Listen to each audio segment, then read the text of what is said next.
Yeah, I'm not ready yet. Wait, don't Too go live. late, too late. TikTok, time to rock. You How's see? everyone doing? Hey, Good. Sup? hey, what's up, man? Oh, yeah, what's up? Yeah, AP just messaged me like a little while ago and said, "Hey, why aren't we going live?" And I said, "Oh, fortunately, I got some clips already. But I had to render them, so we're a couple minutes late. We are more than a couple minutes late. A few minutes later. What a Not. disaster! What an epic disaster! You know what's funny? What? Um, you titled this live stream "Are Ex-Muslims Safe in Great Britain?" And then I was thinking of, I shared this and was thinking of the slogan "Make America Great Again," but with Britain. And then I thought instead, "Make Britain Safe Again." But it's kind of weird to say it, like, "Mbsa," Make so Britain great again. That's funny. yeah. Make Make Britain great again. make, Mbga. That's make Mbga. make terrible Britain great again. Yeah, yeah. Wow, Alhamdulillah. it's cool. The compliments are rolling in. Look at this. You are no Mike Winger, David. Thank you. Thank you. Wow. That is probably the nicest thing anyone has ever said to me in my entire life. That's all we had to hear. Yeah, I know. I mean, if I just heard that on a regular basis, that would be so massively encouraging. That would be.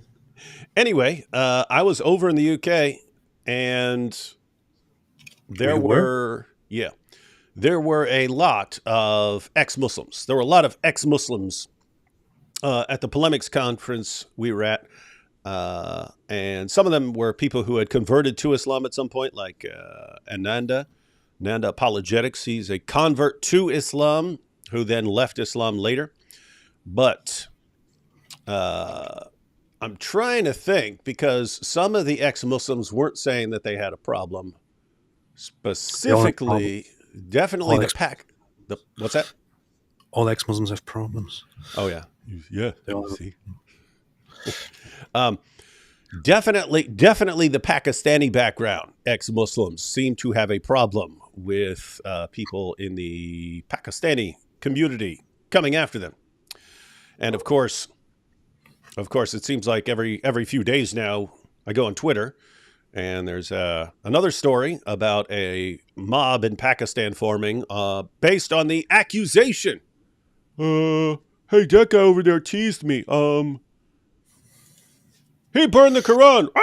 Get him, get him. And then the person gets brutally murdered and set on fire and everything else. Long story short, it's pretty easy to brutally murder someone in Pakistan just by going, "Oh, he did this. He disrespected Muhammad or he disrespected the Quran," and instant death sentence. So you can use that against anyone here. But Western politicians, especially in the UK, have decided the greatest thing we could possibly do in life is bring as many of those guys from Pakistan over to the West, and you have some of those become Christians. But there are around a lot of Pakistani Muslims, and so problems arise. All right, AP, you ready to check out a yeah, story?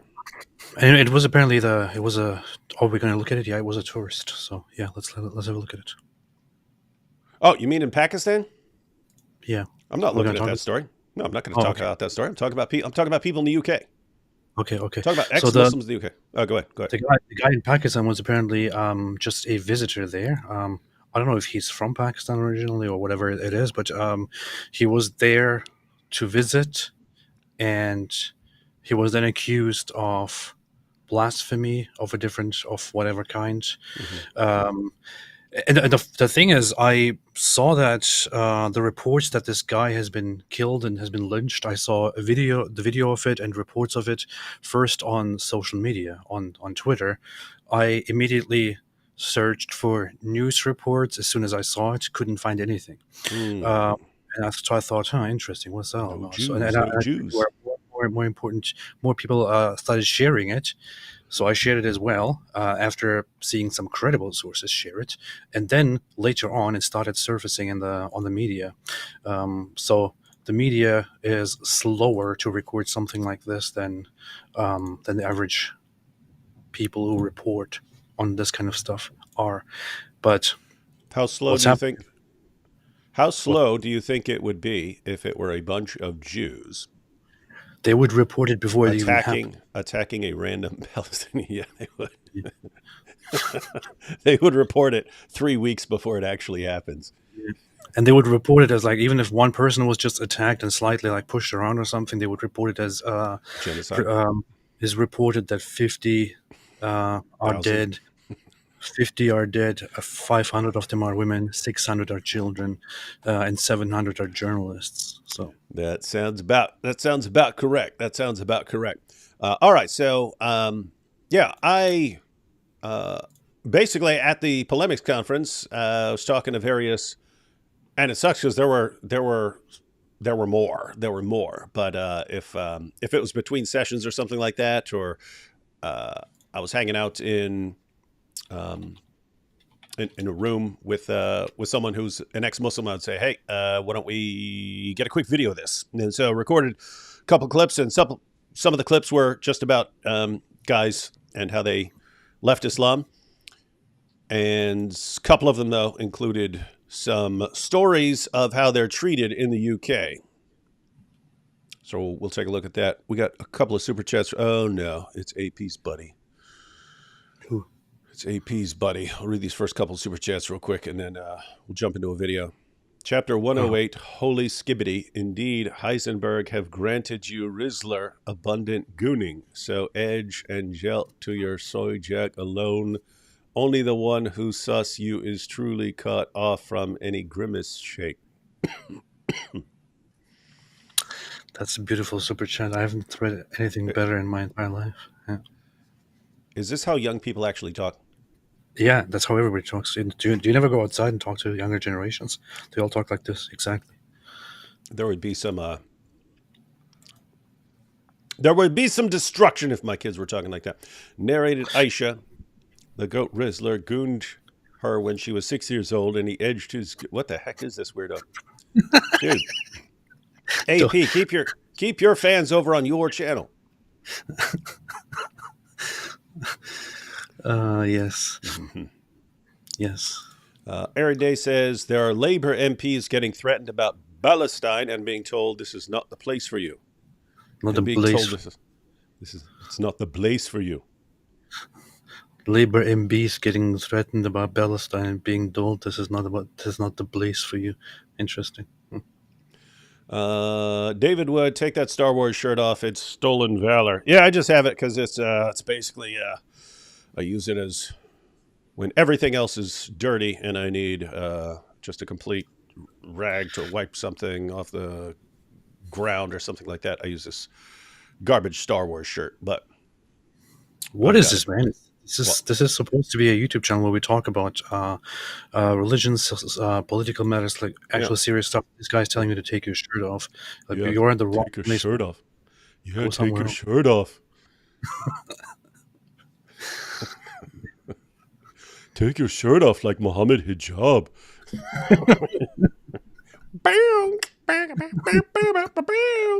All right, so let's go ahead and check out one of these clips here. Inshallah. Hi, I'm here with Nisar. We're at a conference on polemics dealing with Islam, and he's an ex-Muslim, so I thought it'd be good to have a nice little discussion with him. So, Nisar, why don't you tell us about how you left Islam and became a Christian? Yeah, before that, David, I just want to take an opportunity to say how privileged I am to have met you here. I'm a staunch admirer of yours, and I thank you for all the stuff that you do. Yeah, and it's a pleasure. So I came to the revelation of Jesus Christ going back in '96. It was following my brother's death. He was a year younger than me. It left me quite distraught and quite broken. And in a nutshell, I came across the Word of God, the New Testament, and as expressed, I had a revelation of Jesus Christ, and I gave my heart to the Lord, and I've been walking with the Lord since '96. So he became a Christian way back in 1996. So that's a long time. That was very, very short version. I wouldn't mind having Nasara on with us at some point to go into more detail. But he gave that clip. But what I actually wanted to talk to him about, because we were discussing this right beforehand, was how he was treated after leaving Islam in the UK. So he's going to go into more detail on that. We have troublemakers here in the chat. Look at this. Say what you want about Winger, but I bet you he would be on time for his lives. That's what's bad about it. Yeah, that's, if you wanted to make a case for why we should always be late, you just made a slam dunk case. Because as a general rule, I always try to be the exact opposite of everything Mike Winger is. All right. So plus, it's not a good thing to be on time. Like, if you want to say something good about Mike Winger, don't tell us that he's on time. That's not good. Yeah. Disgusting stuff. We have Only more criminal. stuff from.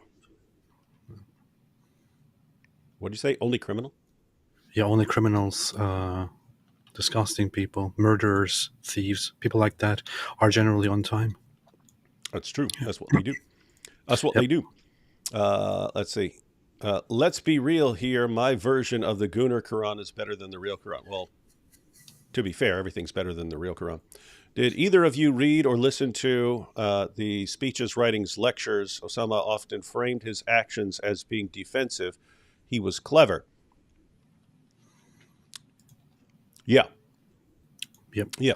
I've mentioned that repeatedly in This Week in Jihad, that because the schools of Islamic jurisprudence usually hold that only the caliph can call for offensive jihad, actually subjugating the world, that the form of jihad that you're allowed to do without a caliphate would be defensive jihad, which means whenever you're doing it, you have to show that it's defensive. Hence, Osama bin Laden issues his letter explaining why it's all these grievances. That's why we're launching these attacks on you. And then, of course, you have kids on TikTok going, "Oh, whoa, it's actually great. It's way better than I thought. See, he's just upset about stuff." You have to say it's defensive. You have to declare that you're fighting defensive jihad, or people would think that you've declared yourself to be the new caliphate. Yeah. And you don't want that. This is actually a good point by Messianic Apostle, and this is something that people need to understand and be more aware of. Nowadays, as you point out, right now, there's something really wrong with people, especially younger people, in the current year that we're in, where people actually started buying this narrative that it's all defensive and it's all a reaction. But it's very common. This is the way the Islamists have handled things for a long time. It's the way Osama and other terrorists have handled the situation, where they try to market their terror campaign and their war campaign, their campaign for blood, as if it was out of necessity, as if it was defensive. And defensive there, of course, the standards that they use to explain to us why it is defensive are so vague. They make them up along the way as they go, at every point in time. It could be just that, for example, in the Quran, it is considered corruption to prevent the spreading of Islam, or to not accept Islam, to not officially convert to Islam when you are told to convert to Islam. It is considered corruption. It is considered fitna. It is considered oppression if the authorities in charge of a population, of a country, do not convert to Islam, for example, at that time. And then it would be considered a necessity or a defensive act to then fight against those authorities in order to subdue them and spread Islam. So this way, Muhammad explained his fight against other people, especially against the Meccan polytheists, by just being out of necessity or being defensive. They weren't out of necessity. They were not defensive either. They were offensive. Osama bin Laden, the same way.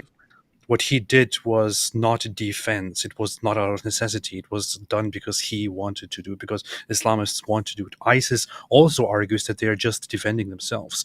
Hamas also argues that they're just defending themselves. This is a common way of arguing in Islam. Always play the victim. Always claim that we're not great. We're being very aggressive and hostile right now, but it's not because we are aggressive. It's not because we are hostile. It's because we are forced to be hostile. It's because we are forced to be oppressive by these terrible kuffar and these oppressors and these Western forces and so on. This is the Islamic way, and people buy it. Mm-hmm. That's what they do. That's what they do, and it works. Yep, it works. It makes me want to figure out how I can claim victim status. I know. I immediately want to. I'm thinking I should do this too. So, what, dude? Wouldn't it be? I mean, if you wanted to say a group is actually has the potential of being victimized and is in danger from a larger, more powerful group that wants to crush them. I mean, shouldn't ex-Muslims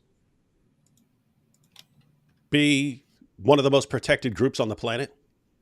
But ex-Muslims are spreading corruption in the land, and are thereby causing fitna. So they should be put to death. Indeed, and that's what you're going to find out from our friend Nassar here. Take a couple of these real quick. Has any Dawa used the Gospel of Barnabas in argument? Yes, it used to be standard. And it's a good example of how Dawa works. We've said it a million times. The goal is to catch people who aren't ready for something, some new argument, some new position, some new thing that you've made up, because it will take, I mean, decades. It can take decades for people to actually catch on and know how to respond. So the Dawa guys come out with a perfect preservation of the Quran, right down to the letter. Why do they say that?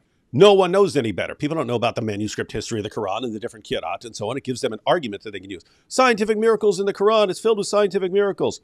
How many of the people they're talking to actually know what's in the Quran and know what a disaster it is? No one. So they get away with this.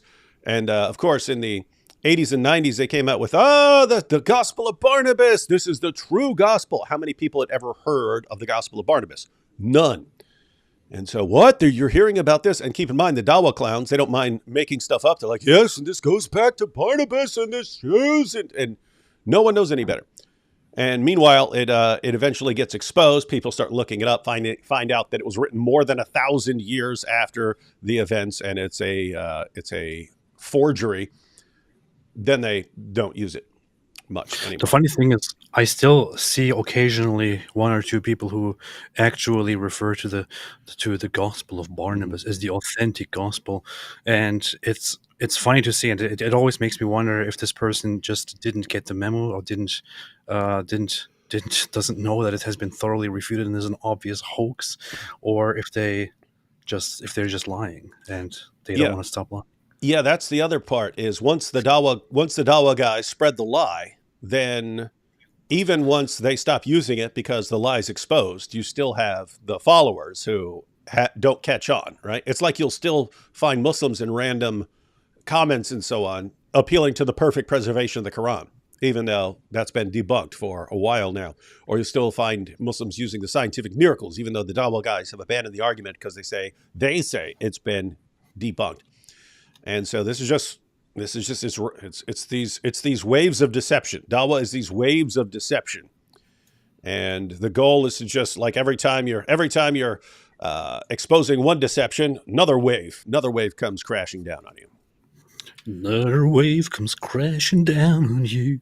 Long-time listener, first-time super chatter. David, have you ever considered doing a video series on early Christian missionaries to the Muslim world, such as Henry Martin? I think many would find that interesting. Yeah, there are lots of things that lots of people would find interesting that are not things that I've studied. So, someone who, I mean, you could do that. Yeah. Many cases. Yeah, so that's a good project for someone who studies that topic. And then let us know when it's out. David the Wingling says, AP, you should create a Discord server. Yeah, AP. And then we have a bunch of perverted stuff from Nutters, fight those who do not believe in Mike Winger and the Paradox games, nor comply with what Mike Winger and his Wingerling have forbidden. Do you know about this book that is? I think it's quite old. It is something like Christians in Mecca or something like that, which is a record of Christians in the early centuries going visiting Mecca and talking about it or something. No, and I think you're making that up. No, I I'm a think I. former addict and convict, and your story has inspired me. I turned to Islam with my brothers in jail, and all they did was hate. Jesus saved me. Sounds like a good. Sounds like a trajectory I'm quite familiar with. All right, you ready to get back into this video? Sounds pretty based. Yeah, No, let's very do base, that. very base. I'm from a Pakistani Mirpuri background. I'm classed as first generation born and raised to Pakistani immigrant parents in 1965. And very unfortunately, myself, my family, we've suffered grave persecution in a place called Bradford, West Yorkshire, in the north part of the country. I myself am born and raised in Birmingham, which is the second largest city here in England. And we suffered about 18 years of persecution, religious persecution. In the UK, Yes, sir. because most people in the West, if they hear that you're an ex-Muslim in the UK, they might think something like, well, it's great that you're in the UK and not, like Pakistan or something like that. But you're saying there's persecution of ex-Muslims here in the UK. Yeah, in certain respects, I would say it's far worse because, before I sort of jump ahead of myself, it literally was Sharia enforcement. It started around about a couple of years after people found out one of my best friends deserted us.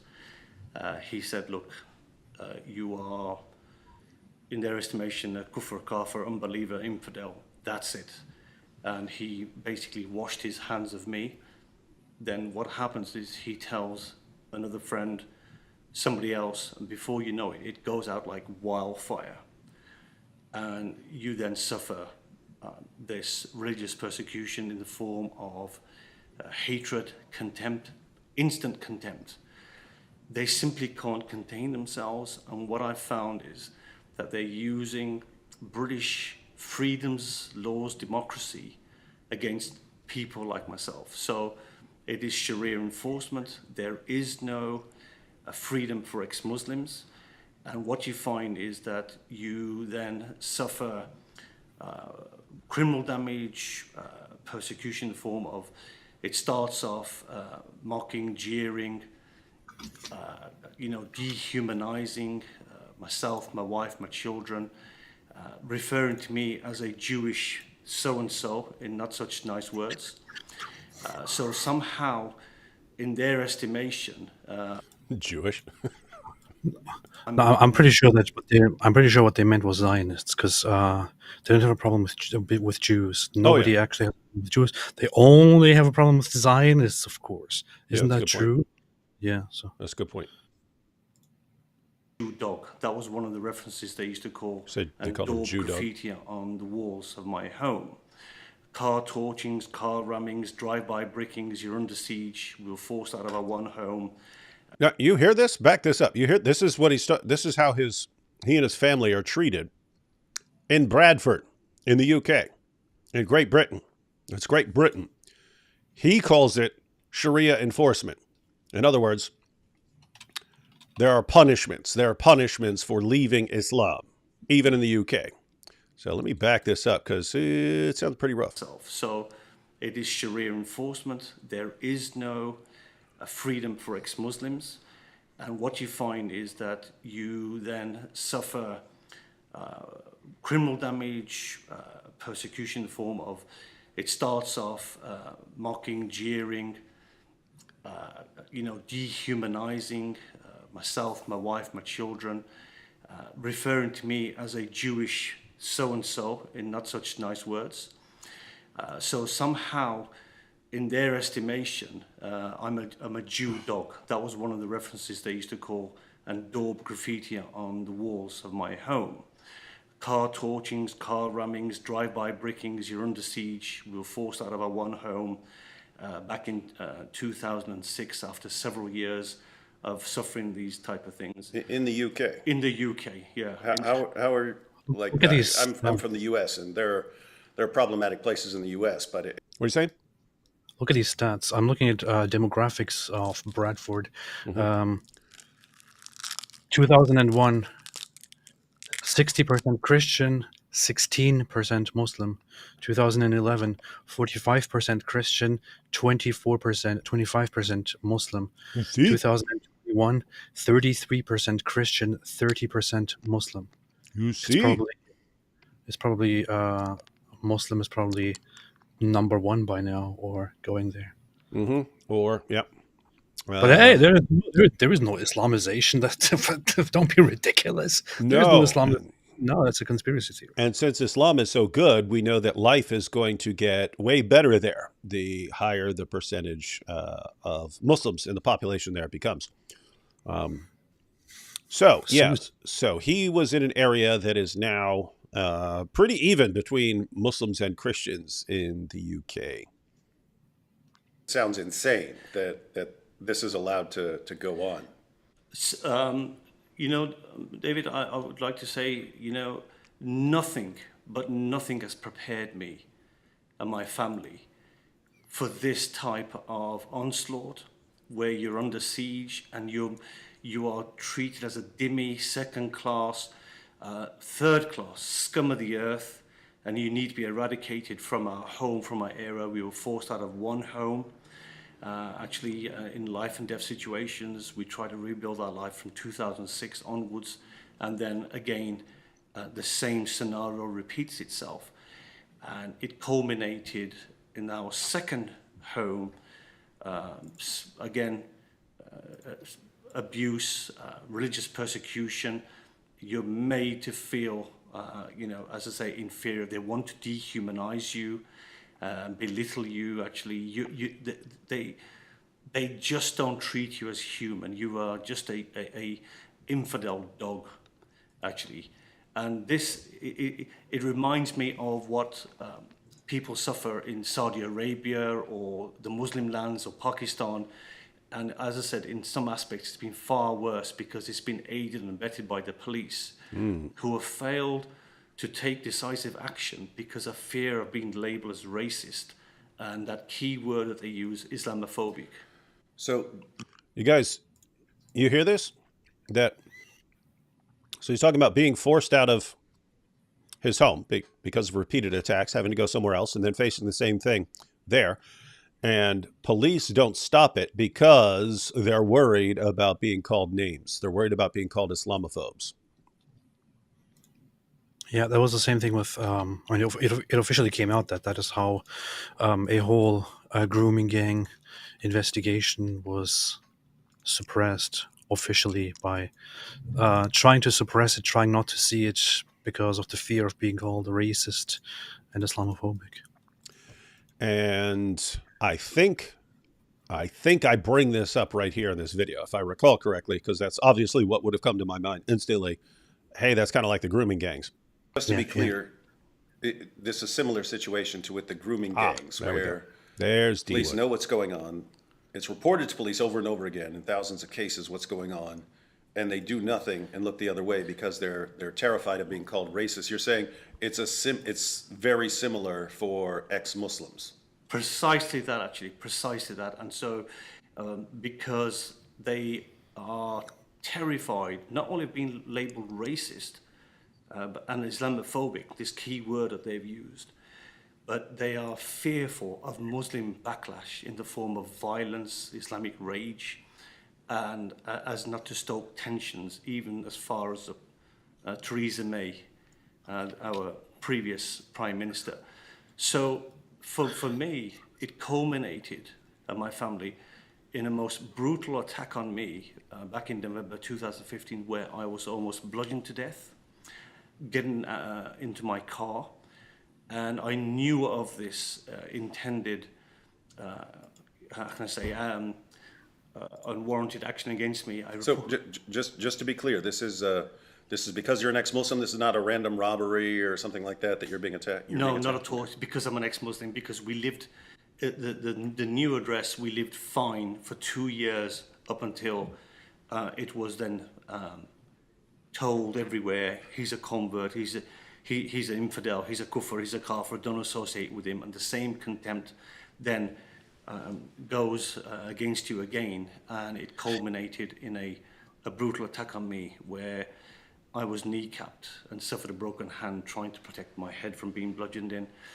If it wasn't for this is November of 2015, if it wasn't for the intervention of two Polish neighbors several doors away who happened to be outside, it was the fall, it was dark, and they were outside having a chat, two of them, and a smoke, and when they saw me, they didn't know it was me at the time, but they just saw a figure on the floor being bashed in with pickaxe handles, solid hickory wood, that they came to my aid, and these perpetrators then, they were Muslims, they fled. It was caught on home CCTV. And of course, as per usual, the police brushed it under the carpet. Again, you mentioned this grooming gang scandal. In a similar vein, the poor parents were lamenting to the police to deliver their kids from the rape gangs, and the police would very often threaten the parents with arrest because they just didn't want to tackle this thing. And so the police have never acknowledged apostasy. So apostasy is a cardinal sin, which you'll know full well, David, after murder and adultery. But apostasy seems to carry quite a heavy tag. And so Sharia enforcement is very much alive and kicking. So after my attack... So this is after he'd been forced out of one place, went to another place. He said he was fine. They were okay there for 2 years until people start catching on. Right. So when people don't know him, he's fine. They eventually catch on and spread the news that there's an apostate over there. They attack him with what do you say, pickaxe handles. And hey, this would be good. This would be good for Visegrad to interview him. Those guys are Polish. And this guy's talking about how two random Polish guys came to his rescue as they're trying to beat him to death. Yeah, that could be an idea. But the thing is, I understand that. I understand his suffering and his, the threats to his life and his safety and all of that. But isn't it counterproductive to sit down and talk about this? Because what about the backlash against Muslims as a result of this? That is, I mean, it's you're obvious. Everyone knows AP's obviously joking, but yeah, it's exactly what it's exactly what the Council on American Islamic Relations does after every single terrorist attack. I mean, the bodies are still warm from some guy screaming Allahu Akbar, slaughtering them, and Carol will be going, "Oh, you see, this is the sort of thing that leads to anti-Muslim discrimination, and look at the backlash that's going to come. We need to take some." Because what happens? Then the media politicians and the media are all warned, if you talk about this could cause a backlash. Do you want to cause a backlash against the Muslim community? Are you trying to get Muslims killed? And then what happens? People don't report it. Or they don't report it accurately, or they don't report it. They don't give the relevant details and so on. They're just careful not to mention that this has anything to do with Islam and so on. They're careful to say, "Oh, and the motive's still completely a mystery to police." The point is, ladies and gentlemen, it works. It's evil, but it works. We've seen it. If you actually convince the leaders of a population, the government, the journalists, the police, you convince them that you are a victim and that reporting on anything your community is doing will make them oppressors and make you even more victims. They'll keep their mouths shut, and they will gladly send you thousands and thousands of 12-year-old girls as an offering to you. Yeah. Yeah. And you got That's in the UK. Here in the US, we've got the Council on American Islamic Relations trying to do the same darn thing, where no matter what any jihadi does, no matter what any gang of thugs does, you keep your mouth shut about it. Or you're a bigot and an Islamophobe, and you don't want to be called names. Yep. Well, good. We all have our priorities right. It took me several months to get back on my feet. I underwent 2 operations. I had to get my hand and my kneecap wired up. But the trauma, the emotional, mental side of it, takes a lot longer. But anyway, a year to the day after my attack in November 2016, I was descended upon by 10 armed police in a SWAT-style operation at my Bradford home to say that they could not leave us out of their sight because they had gathered intelligence to suggest our lives were in imminent danger. And we were escorted at that point by 4 armed police vehicles onto the motorway because I refused to have their assistance by going to a safe refuge in Bradford. And I left, and I didn't want to divulge where I was going to the police. However, what they said was they'd be happy to escort me onto the motorway. And they drove 20, 30 miles along the motorway, sandwiched between, or in a convoy of 4 armed police vehicles, 10 armed police. And we were then let go to go wherever we wanted. And so, in essence, we left our home in November of 2016. So as somebody who's born and raised here, I cannot express the failure of the government, of the police. This is a failed state where ex-Muslims are concerned. And of course, we live in a terrible danger and jeopardy, not knowing what can happen because of Islamic Sharia enforcement. He's saying the state has failed to protect him. And some of you are thinking, what are you talking about? The police did swoop in and tell him that he was about to be murdered. Given how these police act around the girls of the grooming gangs and so on, and all this stuff, I'm not convinced that this has anything to do with them caring about this guy.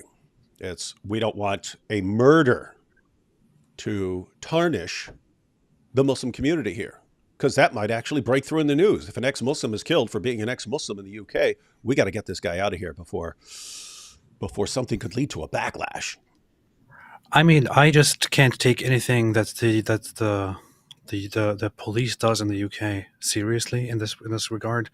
I talked about this whole thing where Ali Dawa made that video about saying I should be killed, and he would be proud of that, and Muslims would be watching, and I did send that video and all of the evidence surrounding it to the police, to the Met Police in London, and their response after so much back and forth, despite me pushing and pushing and pushing again and pointing out hypocrisy, was that they don't see a problem in what Ali Dawa said when he said that people like me who leave their religion and spread it should be executed, and he's proud of that, and Muslims will be watching.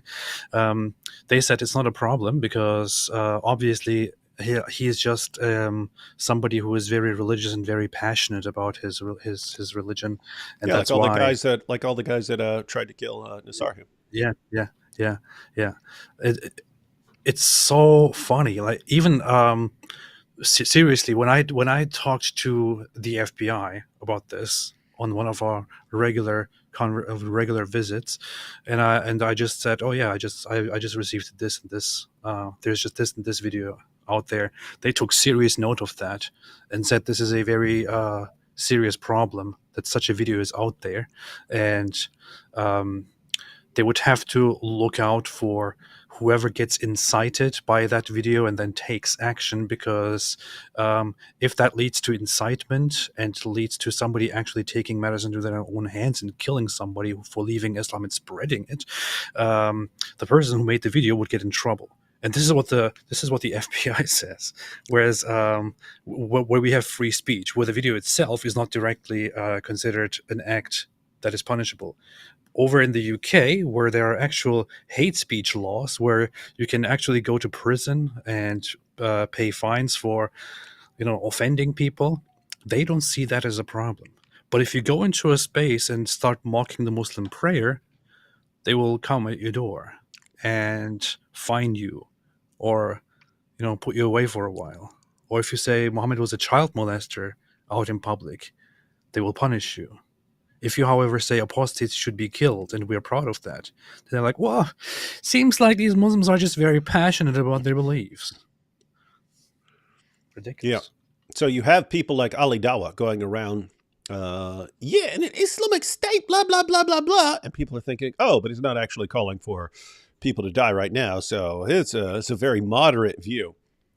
But he's one of the people who keeps the belief constantly in the minds of Muslims that people who leave Islam have to die. And then what do people do? They persecute him. And then, so what's going on here? If this situation were reversed, if this were non-Muslims calling for some world where Muslims are going to be killed, and that this was actually leading to violence against Muslims, it would be shut down in a heartbeat, And yet, here you have ex-Muslim being repeatedly attacked, having to flee multiple places in the UK.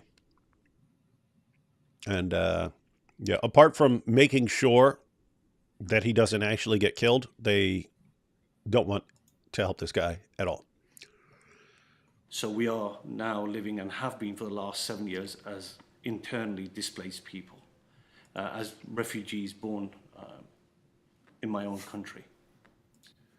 And little side note: when I would talk to some of the people who were talking about being ex-Muslims and how they're treated in the UK, they seem to seriously think it's like this everywhere in the US. They're like, I mean, everywhere else in the West. They're like, is it like this in the US too? And no, like you could find areas where it might be like that, but no, that would be very rare in the US that, Muslims could just constantly thug out and beat you up and constantly harass and pester you and break your stuff and throw bricks through your window and set things on fire and attack you, and nothing ever happens because no one wants to hurt their feelings.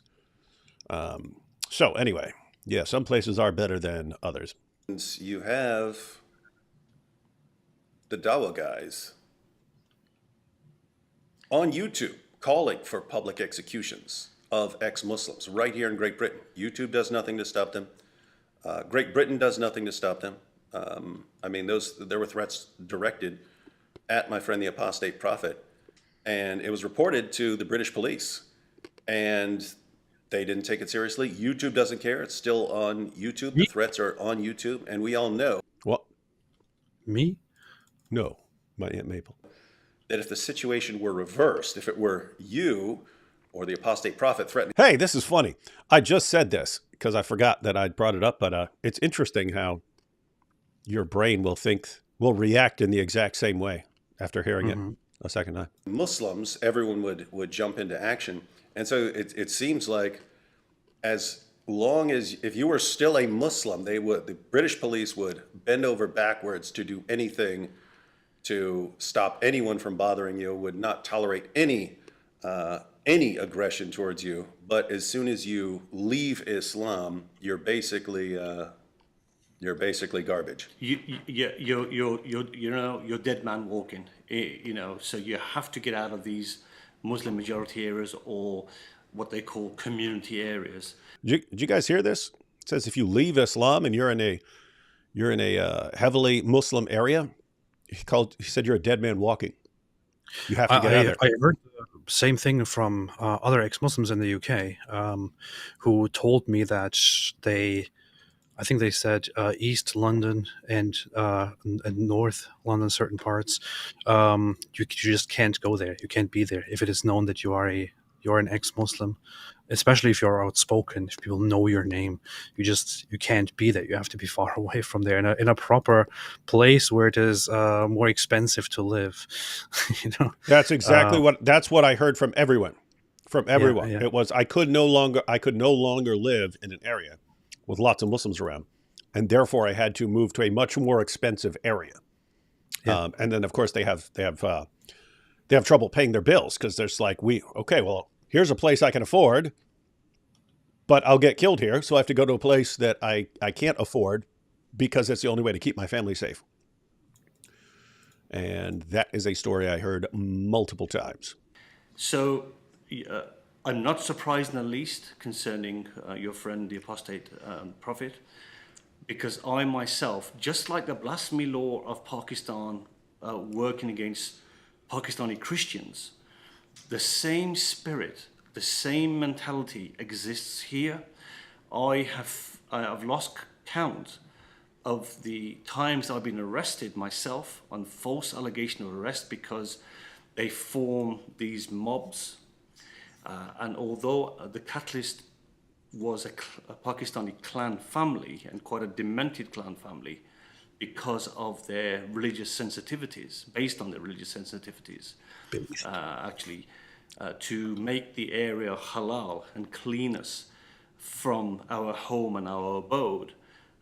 In actual fact, is a deep-seated security. However, they are acted upon their religion and what they deem to be appropriate and right as per the Quran and the sayings of Muhammad and his teachings. So there is no middle ground, there is no tolerance, there is no acceptance. Did you say And Muhammad? I myself, personally, David, for your Who's information, Muhammad? when Ali Dawa was making videos of death and destruction to us, the kuffar, I went along and complained to the police, and they were going to deal with it, make an investigation. It came to nothing. They have, in a nutshell, they have made problem. these people a protected class. They cannot do any wrong. And if I can use a brief example, David, I'm sure you're aware, just a matter of days ago in Mannheim, in Germany, an Afghanistani refugee went to an intended far-right meeting while they were still setting up a dozen volunteers. He went on a stabbing spree. The police came in quick time, and the perpetrator was held down by one of the event organizers, a volunteer, and the police came and they saw, in their multiculturalism, diversity, inclusion mindset, saw this indigenous German chap pinning down the Afghanistani chappie, and they grabbed him, this officer, then pulled him away and off the assailant. And while the officer pinned down this indigenous German, the Afghanistani refugee leapt to his feet, stabbed the officer several times around his head and his neck before he was shot, not killed, shot and disabled. And the poor police officer, a 29-year-old gentleman, lost his life the following day. And then it gets reported as a police officer stabbed at far right rally, as if they did it. The cover-up over the last 20 years of our suffering has been phenomenal. It is covered up to such extremes that, again, they've become such a protected class of people. They cannot do no harm, they cannot do no wrong. And I genuinely fear for Europe, I genuinely fear for this country because of the terrible, appalling dilemma of ex-Muslims. And I hope to God America wakes up and does not relent to this multiculturalism, diversity and inclusion. It should be the case that you follow the rules of the land and you obey American law, and they should here likewise be obeying British rule of law, not having their parallel Sharia laws, which is happening all over the West. Seems like now or never. That now sounds or pretty never. Islam. That was very Islamophobic, AP. Sounds very Islamophobic, very problematic right there.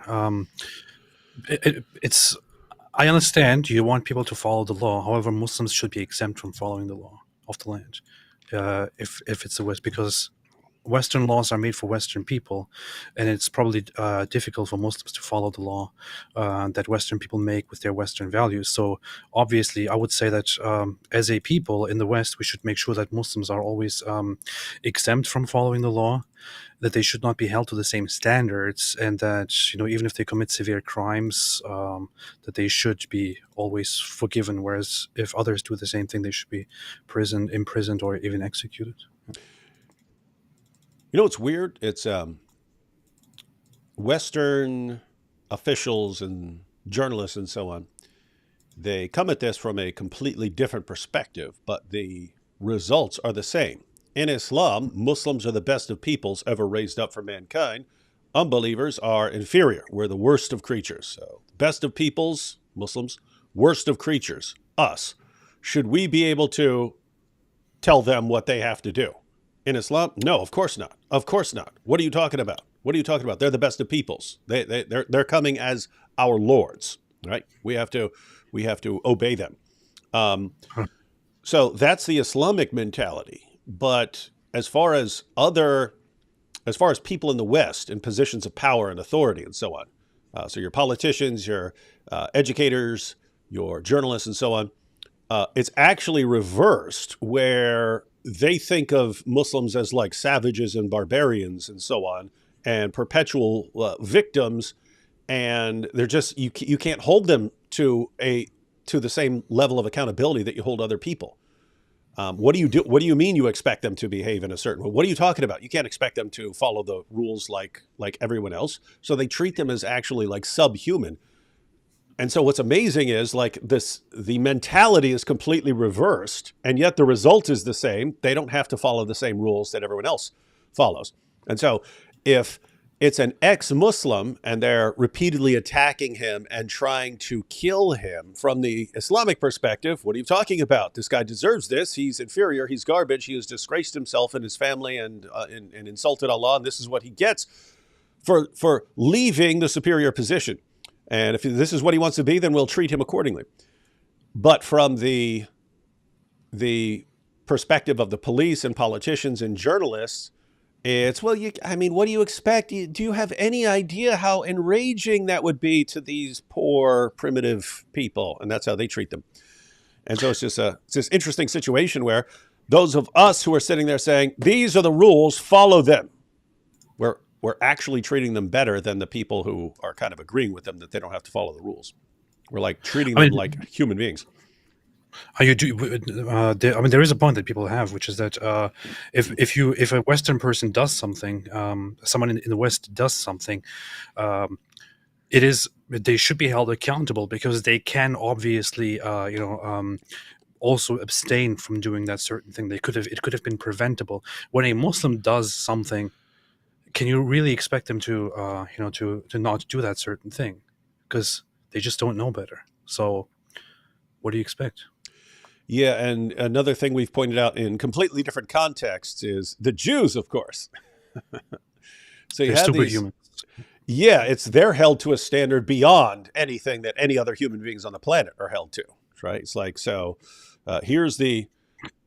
as far as like the politicians and the journalists and so on, it's like, here's the normal level of human behavior in society.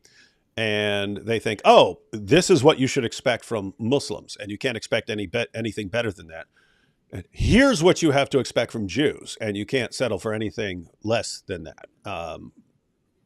So this is wild stuff, man. Wild stuff. The Jews even need to build cities and societies so that we can sit there all this time and not do anything, and then later claim that it actually belongs to us, and then go and take it. That's what they do, because we are not good enough. The Jews, however, they're superhumans. They make everything, and then we take it. Hey, that would actually be funny if if Israel eventually said, you know what, if you guys want this place back so bad, we're going to give it to you. Only thing is, we're destroying everything we built, and we're leaving it in the status it was when we got it. several decades ago. So have fun, and everyone's going to be like, "Huh?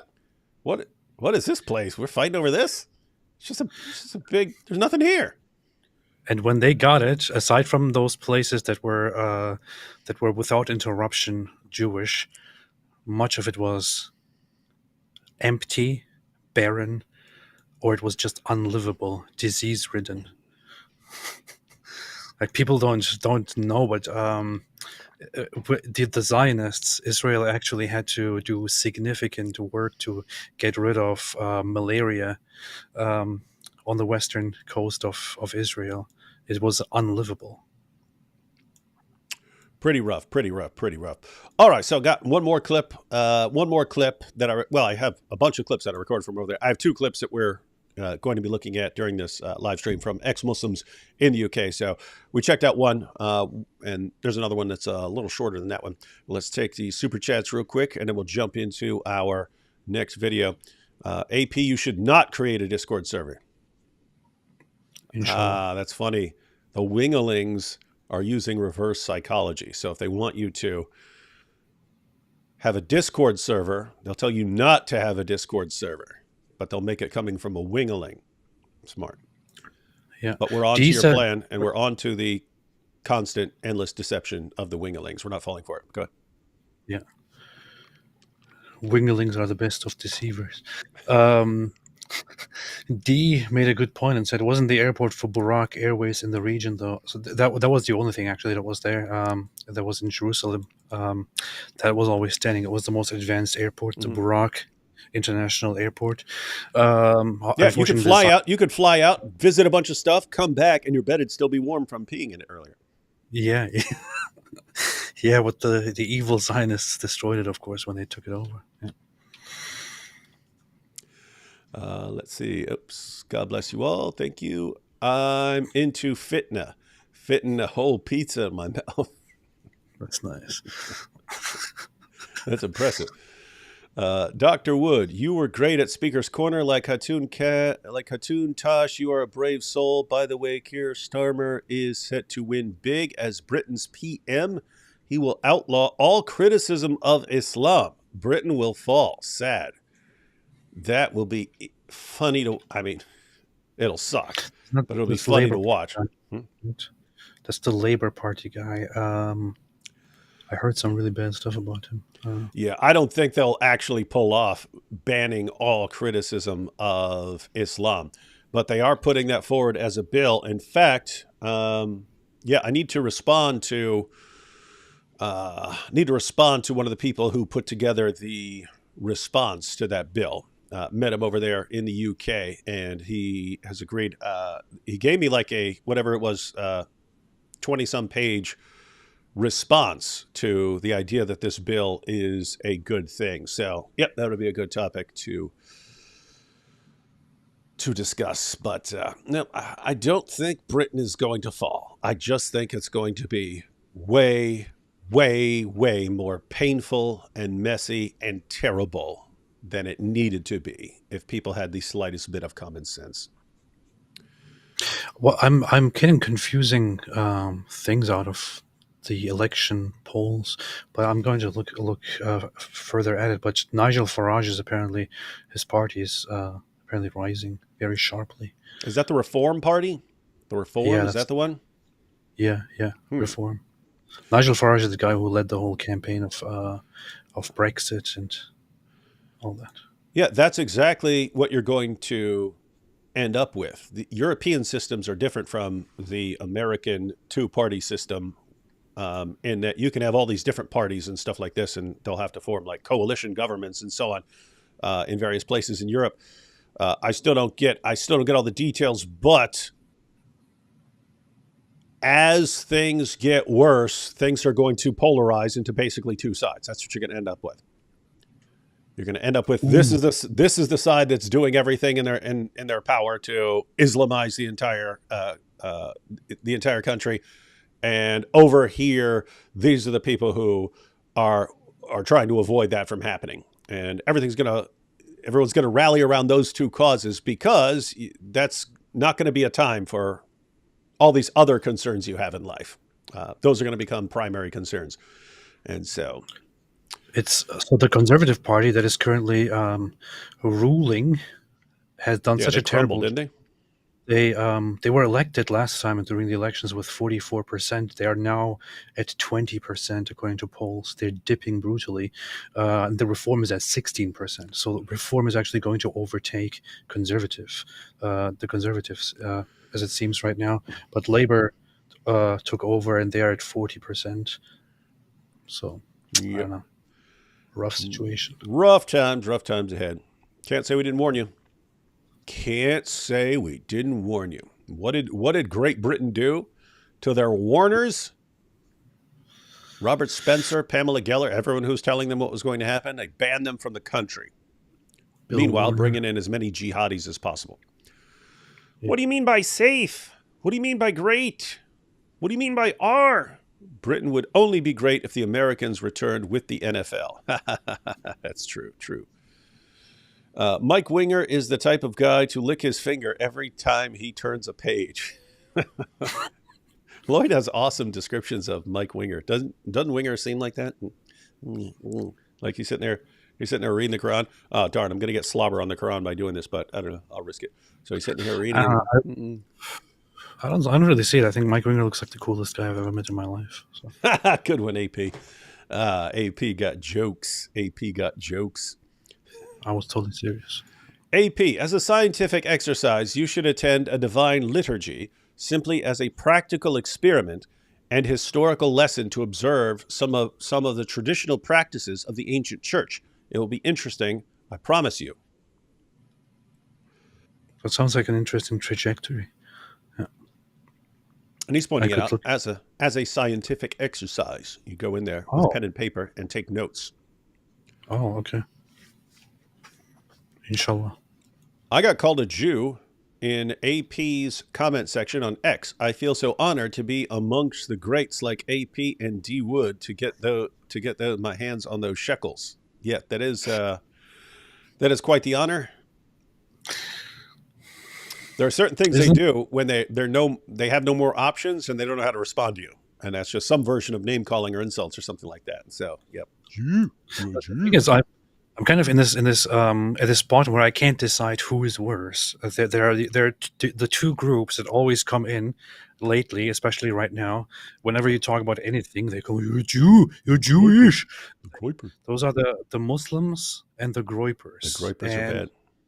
I can't decide which one is worse. But the thing is, I actually feel worse. It actually feels slightly darker when it comes from the Groypers. They seem more evil. Yeah, they seem just generally more messed up, which is why I even made a post before where I said that that to me it seems they are worse than even the Islamists, because at least the Islamists, they have some, they do everything for some properly established values and reasons, as messed up and as dumb as they are. Whereas these Groypers and neo-Nazis, they just seem like severely disturbed people. Mm-hmm. Severely disturbed people who have nothing productive, nothing to offer, nothing stupid to offer, just destruction and hate, and can be as vile as it gets. And the fact that it comes from Western people who are just among you and who are not from a different culture where things are just, built on hate and all that, but that they come from your culture and they have this completely insane, hateful attitude, makes it all a little bit more sinister. But yeah, it's Muslims and the Groypers right now, always comment sections, they will say, "You're Jew. Of course you're Jewish." I take it as a compliment right now. Mm-hmm, mm-hmm. And if they say it about me, you're darn right I am. 2.7%, baby. I'm 2.7%. Yes. Kosher. Kosher is Christmas. I am 28, and in all severity, please stop using the language of Gen Z, just like the last letter of our alphabet. The rot and idiotic trends by them is sus. That's pretty big. I was with you right until the sus. Mossad's leather strip. The whole Gen Z thing is kind of busting, but it's also cringe. Yeah. Being an ex-Muslim in Britain is like taking your children to Daniel Hakikachu's daycare. Not a good idea at all. That is very, very true. Don't pull on Superman's cape. Don't spit into the wind. Don't pull the mask off the old Lone Ranger. And don't take your kids to Daniel Hakikachu's daycare. I don't know why that sounds so funny to me. We need to start. We need to make that a thing, like on Twitter and stuff like that. And this is as dumb as taking your kids to Daniel Hakikachu's daycare. Could you imagine that dude? What's creepy is I can imagine that dude starting a daycare and be like, "And I will raise your kids according to good Islamic principles." And Yeah. the dumb parents, "Oh, what a great idea! Oh, so based." This convert man is truly beloved by our Lord, a man whom suffered for our Lord, so too our Lord has suffered for us. Yeah, it is. I mean, keep in mind as we figure out what to do to respond to the problem, these are, at the end of the day, Christians who are being persecuted for their faith and for their courage in leaving Islam. So, You know what's funny to me?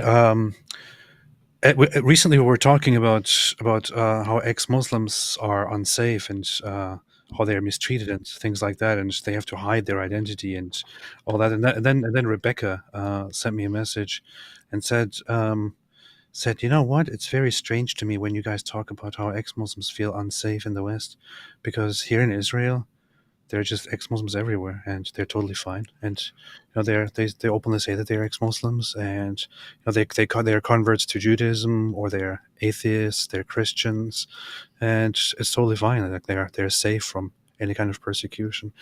And isn't that just very, very funny? No wonder Hamas wants it all. Yeah.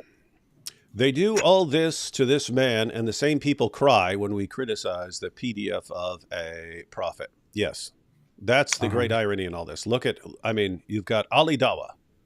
I mean, just perfect example. But you could pick any of these guys, right?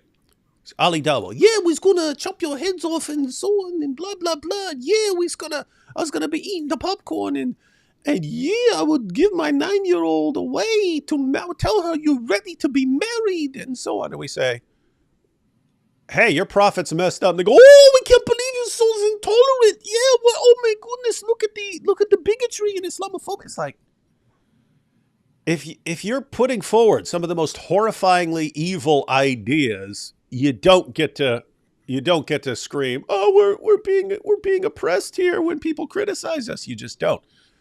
You don't want to be criticized. Have a less insane position. Powerful. This interview can't be true. This interview can't be true. Islam is a religion of peace, I tell you. Shakes fist angrily. That's good. Good job. Muslims wish to conquer the world in order to spread cultural enrichment, such as incest, goat sex, burning hatred for work. Burning hatred for work. Seems like they have everything in check and much to offer the world. That was one of the most Islamophobic super chats ever. But it was also very culturally enriching. So, DGW, what's that stand for? DGW. I don't know. DGW, this mega church I saw today, is it a limited time offer? Oh, mega merch. Is it a limited time offer, or can I wait till the start of July? What writing says Quran shirt is considered Quran?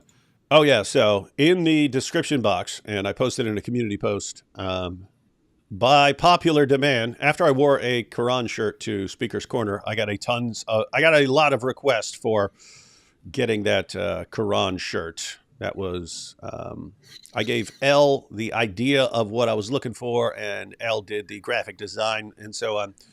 But I put a link up to the store that printed the place. So if anyone wants one, the link's in the description box. You can click on it and get one. So the question here is this a limited time offer, or can I wait till the start of July? So my response is, it's not a limited time offer as far as I'm concerned. That will just be on the store, in the merch store. However, I anticipate complaints coming in. And most stores, I don't know about this store. most stores back down when they start getting complaints. This Oh, is Islamophobic, and they instantly back down.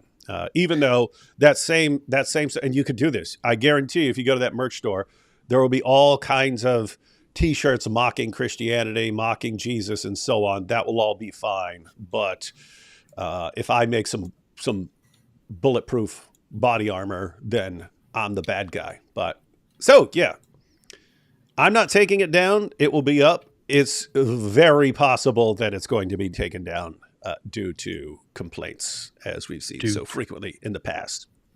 Oh, I know what DGW is. It's Dawa Gone Wild. Dawa Gone Wild. Oh, yeah. We got to do something like that. Dawa Gone Wild. Wait. They're trying to figure out how to blur out girls' hair and stuff like that. Oh, look at the hair. Did you ever see that? Did you ever see that Key and Peele skit where they play to Arabs guys who are trying to check out girls' ankles as they're walking by? They did that. I saw the ankle. That's funny. Yeah, they did. It was actually funny. Which English translation of the Quran is the most verbatim and does not sugarcoat the scriptures to make it more palatable? I want to read it to be better educated on the subject in conversations. The New American Standard Quran. Yeah. The King James Quran.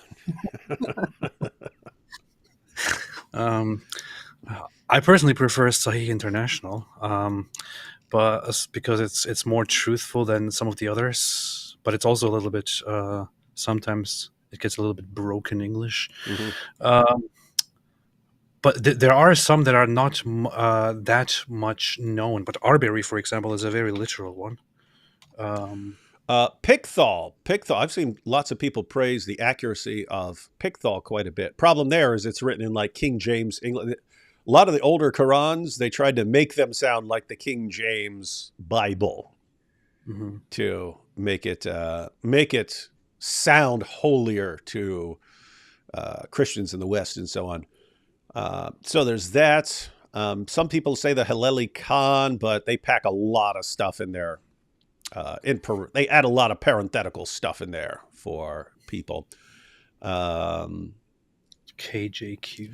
As far as just reading, because you have a couple of issues. AP was talking about the accuracy of the Sahih International, but the broken English. Those are the kinds of concerns that some may be more accurate, but they're harder to read. Some may be easier to read, but they're less accurate, and so on. So it's going to kind of depend on what you're going for. The Oxford version it's translated by Guy Halim. I wouldn't say I wouldn't put that in the most accurate category, but it's the easiest. It was the easiest to read. It is. I think that's what's good about that one. It is easy to read. It's readable. It makes it more readable. But that's my problem with it. Yeah, that's the problem with it because the easier it is to read, the less it's like the authentic Quran. Yes. When I read it, it doesn't sound like the Quran. It sounds much more like smoothened and turned into something that is actually good. So that's not very accurate. The Quran is a terrible read, and when you have accurate translations of it, it is still going to be a terrible book. However, if you just want to read it to get the idea of it, you could get this Abdul Halim, whatever, that version. If you want more accuracy, you could go for something different. The accurate ones are worse. Yeah, so what you generally want to do, M.A.S. Halim, Abdul Halim. Okay, yeah, that's him. I would suggest if you're one of the people who wants to read the entire Quran all the way through, I would get something like the Halim translation just to be able to make it through. If you want to look up specific passages to be used for apologetics or polemics or something like that, you want to familiarize yourself with the important passages. There, I would just get a couple different translations to compare them. You know what I mean? In other words, I would have this one, I would have the Sahih International, I'd have the Pickthall, and then I would read it in multiple versions. Beast. Yes, indeed, based. I don't think the wave of Islam will stop. It's important to think about what this means metaphysically. Does a metaphysical matter? What would a world under Islam look like for the human spirit? Why is an evil ideology so powerful? We should ask these questions. It's because it's powerful. Yeah. Waves of Islam do stop when people stop them. That just happens. Waves upon waves. Like Waves the upon Quran. waves. And you look and you go, wow, there's layers and waves.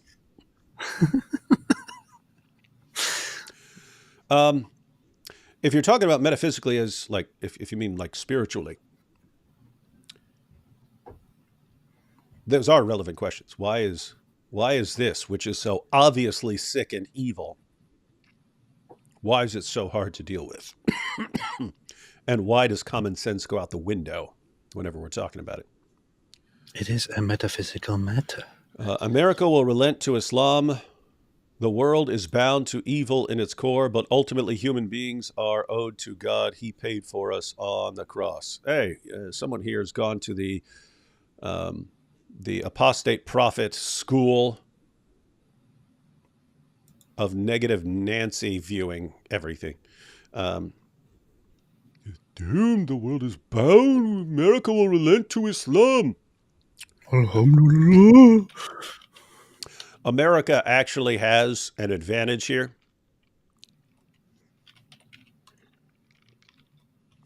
America has an advantage here in that lots of European nations are going through this ahead of the U.S. And if you go back 20 years when we were saying, guys, do you know what's going to happen if Islam spreads? Here's what's going to happen. And everyone said, liars, that will never happen. No, the more Islam spreads, the better everything will be because Islam is so wonderful and peaceful and so on. And no, they're not trying to actually take over area and chop heads off and have child marriage. They're not doing any of this. That's a lie, you liar. Well, guess what? After it happens over and over again, it becomes way more difficult to deny. In other words, suppose, I don't think it's going to happen. Suppose European nations started going full Islamic. And then we're warning people in the U.S. Going to be very difficult to say, no, that's not what Islam does when we see it happening repeatedly. Right? So, yes, we cannot expect much from people whose final conclusion before they die is that Islam is true. They do not have certain faculties to be better. That's pretty Islamophobic. Yes, we can. Hey, David, I want to be able to talk to Muslims about Christianity, but I often become frustrated when they try to defend Islam. How can I address this? We'll stop becoming so frustrated. Yeah. No, it can be frustrating if someone's like, oh, and because the amazing scientific miracles, and someone's like, come on, dude, seriously? Or if they're defending like child marriages and so on. You could always have a pillow with you when you discuss with Muslims, and then always, if you get too outraged, you could scream into the pillow. Mm-hmm. You know, yeah, and continue. Yeah, you might want to. Yeah, that's a tough call, but yeah, if you get more emotional than you want, then figure out a way to control that, or come up with a different plan. But yeah, I mean, something that could possibly help if you're getting frustrated. How could this guy be defending this stuff? Is keep in mind you could be. Think of the person as a victim, that this person has been manipulated and brainwashed his entire life and so on. So think of the person as a victim, not as some evil person who's saying, oh, I'm going to wake up today and defend child marriage. It's no, you've been manipulated all your life into thinking that Muhammad is the greatest example for mankind and so on. And so you have a tendency to try to defend it. Yeah, that's true. That's what about using the military to enforce English laws? Well, if the English are about to make a law against criticizing Islam, yeah, I'm sure they'll have the military enforcing it. I choose the heavily armed cow. That's a good choice. AP, since it's proven Israel is the eternal nation, would you now acknowledge the God of Israel? Alhamdulillah. You heard it here, folks. AP, you and your wife said on a member stream you would be starting a Discord. What's up with the Discord all of a sudden? Do we need to create an unofficial AP D Wood Discord? Alhamdulillah. My kids tried to explain Discord to me at some point. It seemed like just messages or something. Yeah, it is a good platform. It was initially, I think, created for gaming, and gamers would get together. I heard that first syllable, and I was like, "What?" It was originally created for gay, and I was like, "Hey, what's going on here?" And then, nope, gaming. And then for game mingling, and then for gaming, yeah. It was created for gamers, and it is still used very much by gamers. Did you say groomers? Yeah, and groomers to communicate in a very easy way with servers that have different rooms for texting and video talking and audio conversation and all that. It's a very nice platform, actually. Very, very nice. And so it expanded far beyond gaming. It's now includes all kinds of different communities, all kinds of businesses, online communities, forums, all kinds of groomers. Yeah, all different groomers. Everyone uses Discord now. It's a very nice system. Yeah. Let's see. 22nd of August is International Apostasy Day for Muslims. Please share the date so more Muslims can rally together with other secret apostates. You familiar with this, AP? Is this a real thing? I don't know when it is, but there is a thing before? Apostasy. Yeah, apostasy. How are you going to have a single day for all these apostates? They should have their own month, by golly. Oh yeah, Apostasy Day, August 22nd. Alhamdulillah. We should do something. We should have a mega, if this is an actual thing, we should have a big mega stream and bring on all the ex-Muslims we can find. We should. And we should also try to pass legislation to make August 22nd a national holiday across nations in the world. And we should get more legislation to make it illegal to criticize an ex-Muslim for leaving Islam. And we should even make it illegal not to participate in Apostasy Day. Here we have a bunch of more whatever gibberish from an AP fan. Pamela says, God bless you both in this spiritual battle that is being waged. May God keep protecting you both and arming you in this battle. Thank you for revealing this dangerous way of death. Dangerous way of death. Good description. Well, I'm very skeptical of the politicians, hoping for the best. No, not the politicians. The people.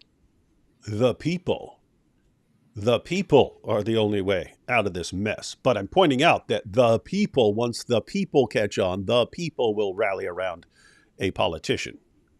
But the people. Mm-hmm. Any explicit source explaining how Muhammad was pranked or exposed by Medina Jews, leading to his Jew hatred? Video comparing before and after Medina will be interesting. It would be interesting to analyze. It would be funny to do. It would be an interesting thing. I don't know if ever anyone academically went into just analyzing that aspect of Muhammad's interactions with the Jews and how it started and how it ended. But that would be a very interesting thing to actually look at.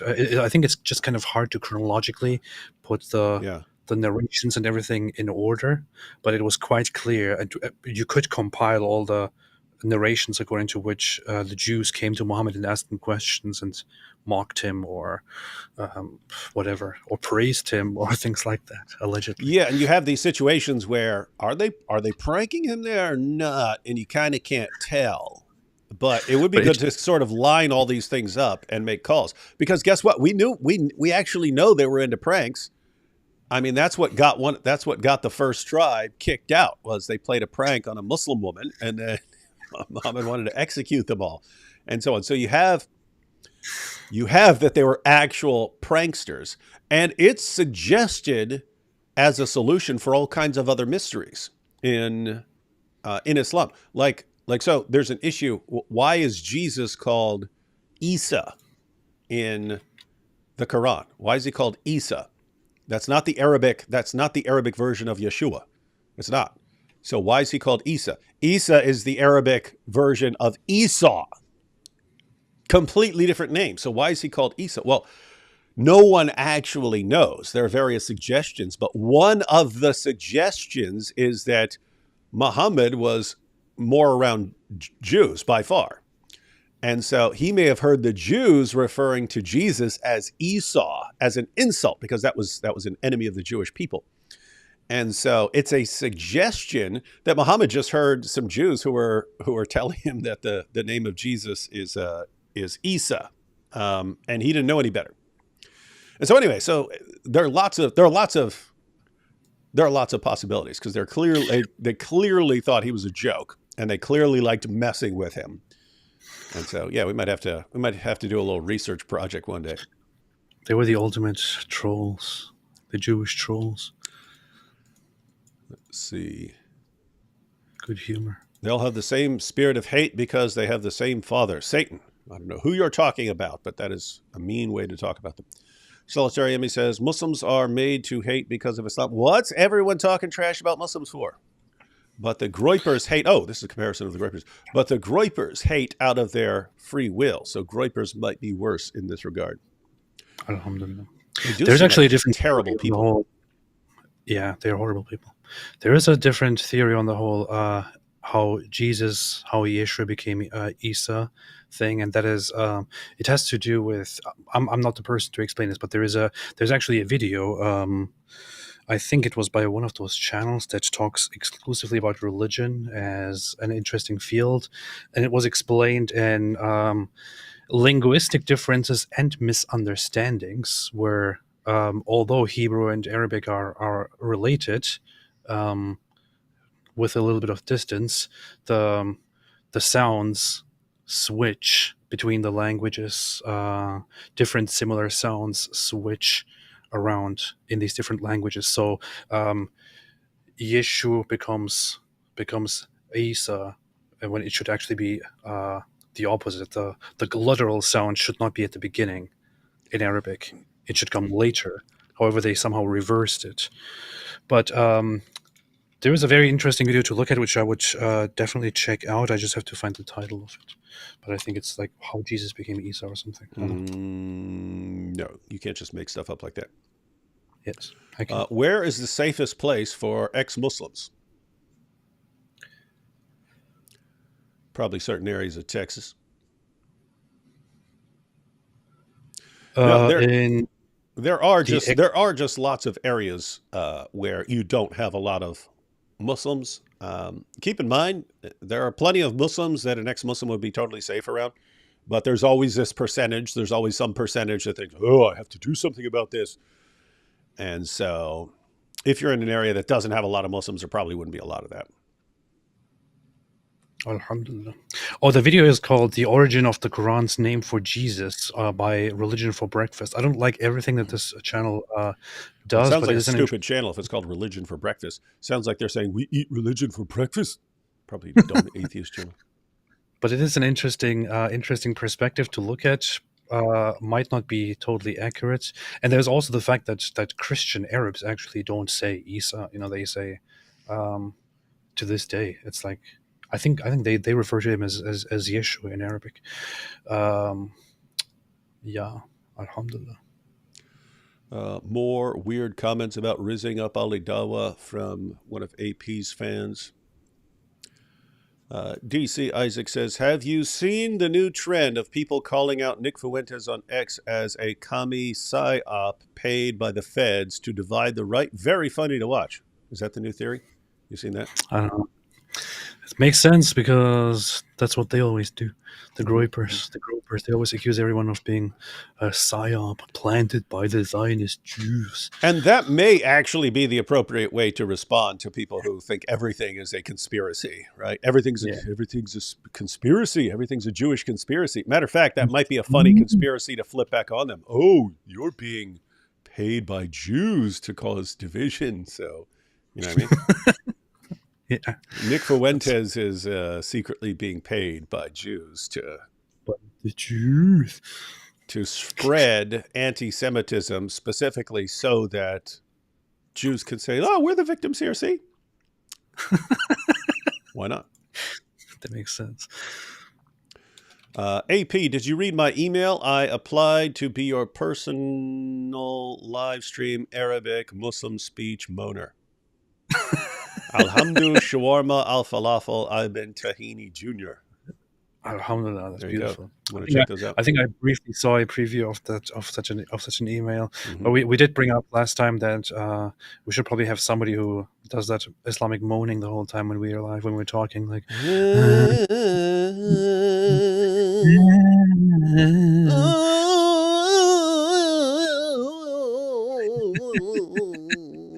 You could do that with anything. Like this guy's name. You know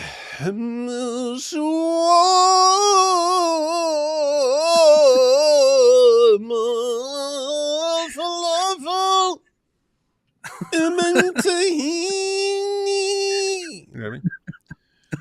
Yes. And you got Westerners. Oh, it's so beautiful. Oh, I need to convert. Oh. It makes me want to cry.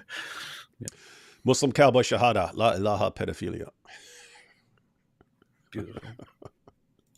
Wow. No God. David Wood became a Sigma Heisenberg. What the heck? Quran shirt. Islamo, I drilled a hole in my Quran and used it before pillow talk. What the heck? What is this weird stuff, man? Adam said 99% of Muslim apologists give the other 1%. 99% of Muslim apologists give the other 1% a bad name. That's actually a good description there. I'm going to steal that. Does anyone else use that, Adam? Because I'm going to steal it, and I'm not giving anyone credit. Good one. I'll probably put 99% of Dawagandists give the other 1% a bad name. D. Wood suffers from Winger derangement syndrome. Yes, Winger is very deranged. Don't listen to these joke masters. The only good Quran is the Caliph Hafs 1453 Garkid brown leather imitation edition. The others are Sufi Jew corruption. Oh, nice. That's true. That's true. All right, we got some more, but let's check out this next video. I heard that the Mike Winger translation of the Quran is also one that some people prefer. Yeah, everything is put in Klingon, so that only Star Trek nerds can understand it. Oh, yeah. Didn't know that.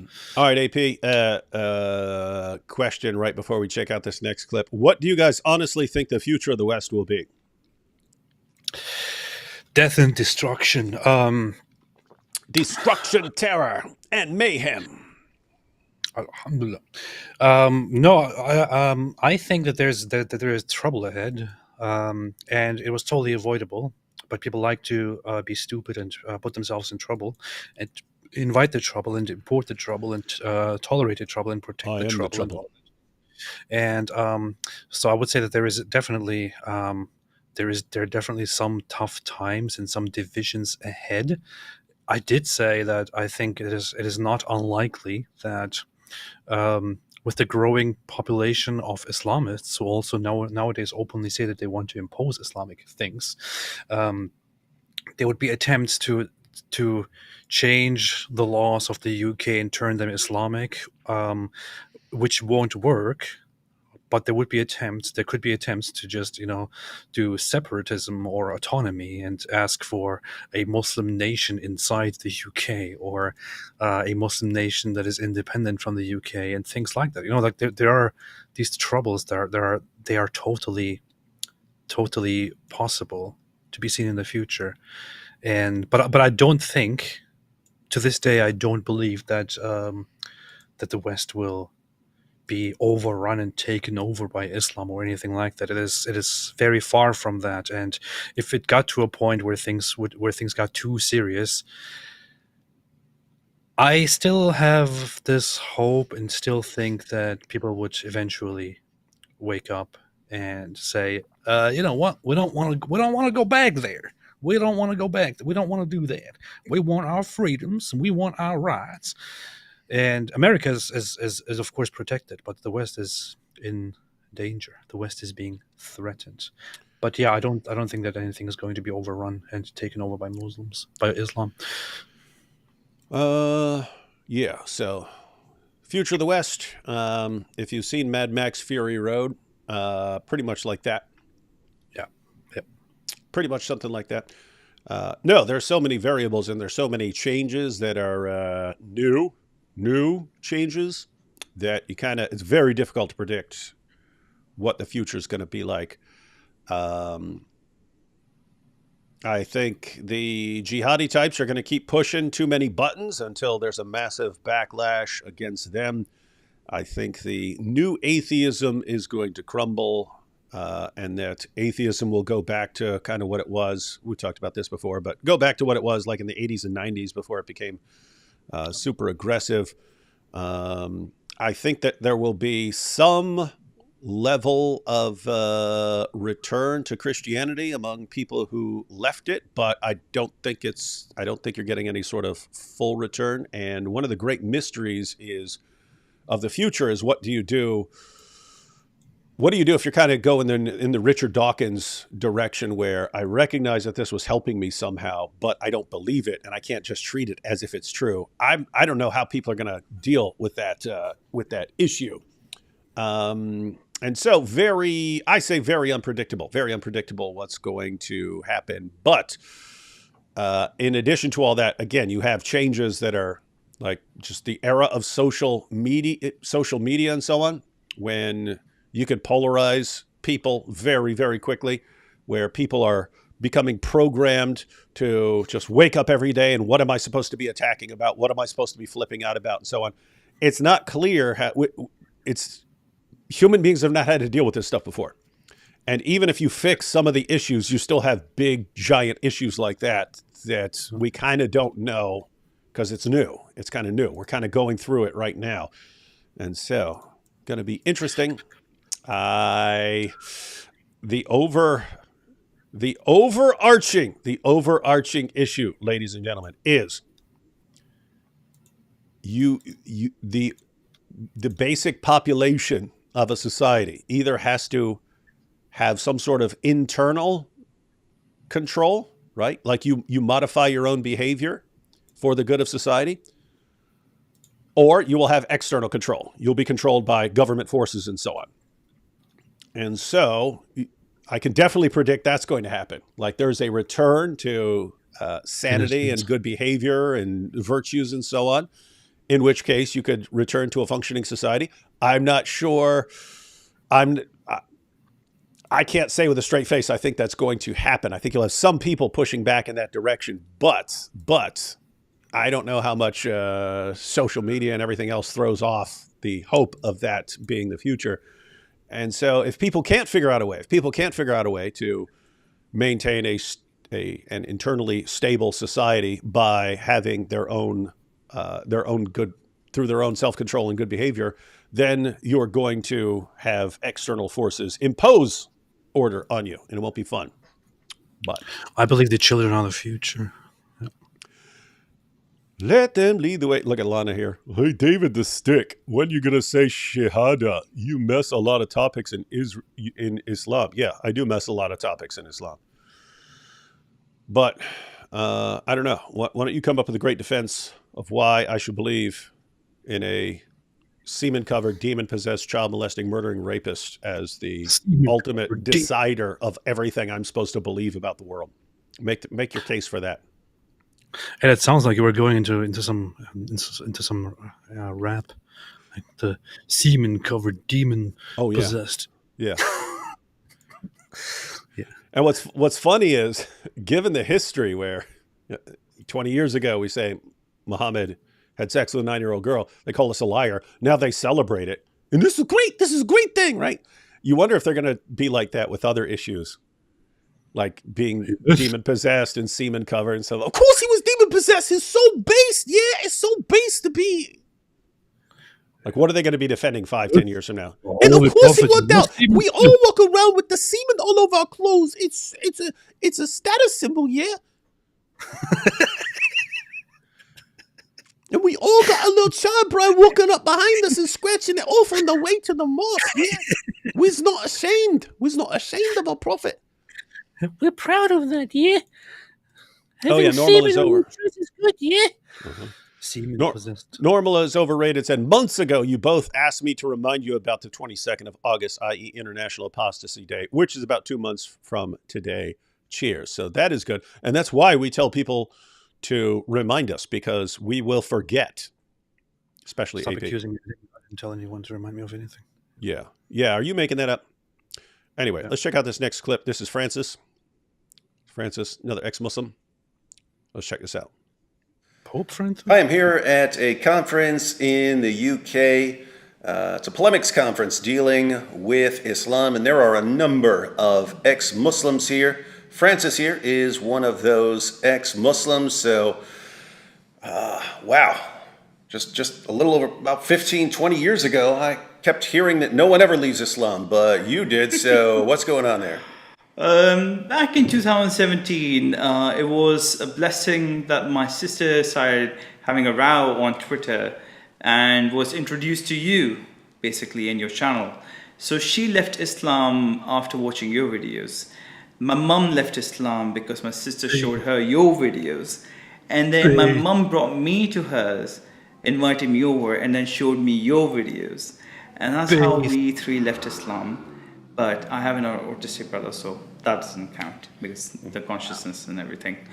So yes, I left Islam in the morality reasons when it comes to the understanding of Surah 65 verse 4. The age cannot be an issue in Islam. Like Aisha being the biggest example. Morality of that man, Muhammad, was a huge issue for me. And because being a sexual abuse survivor myself, I cannot resonate or reason with anyone about how can pedophilia be okay, no matter who is it from, whether he's the most purest man of God or whatsoever. One cannot defend pedophilia whatsoever. Hence why I am sitting next to you, leaving Islam, because the way you converse, the way you articulate the whole thing and showing, it was a beautiful thing to see. It was heart-wrenching at that time, but I am so glad that I'm out of it. And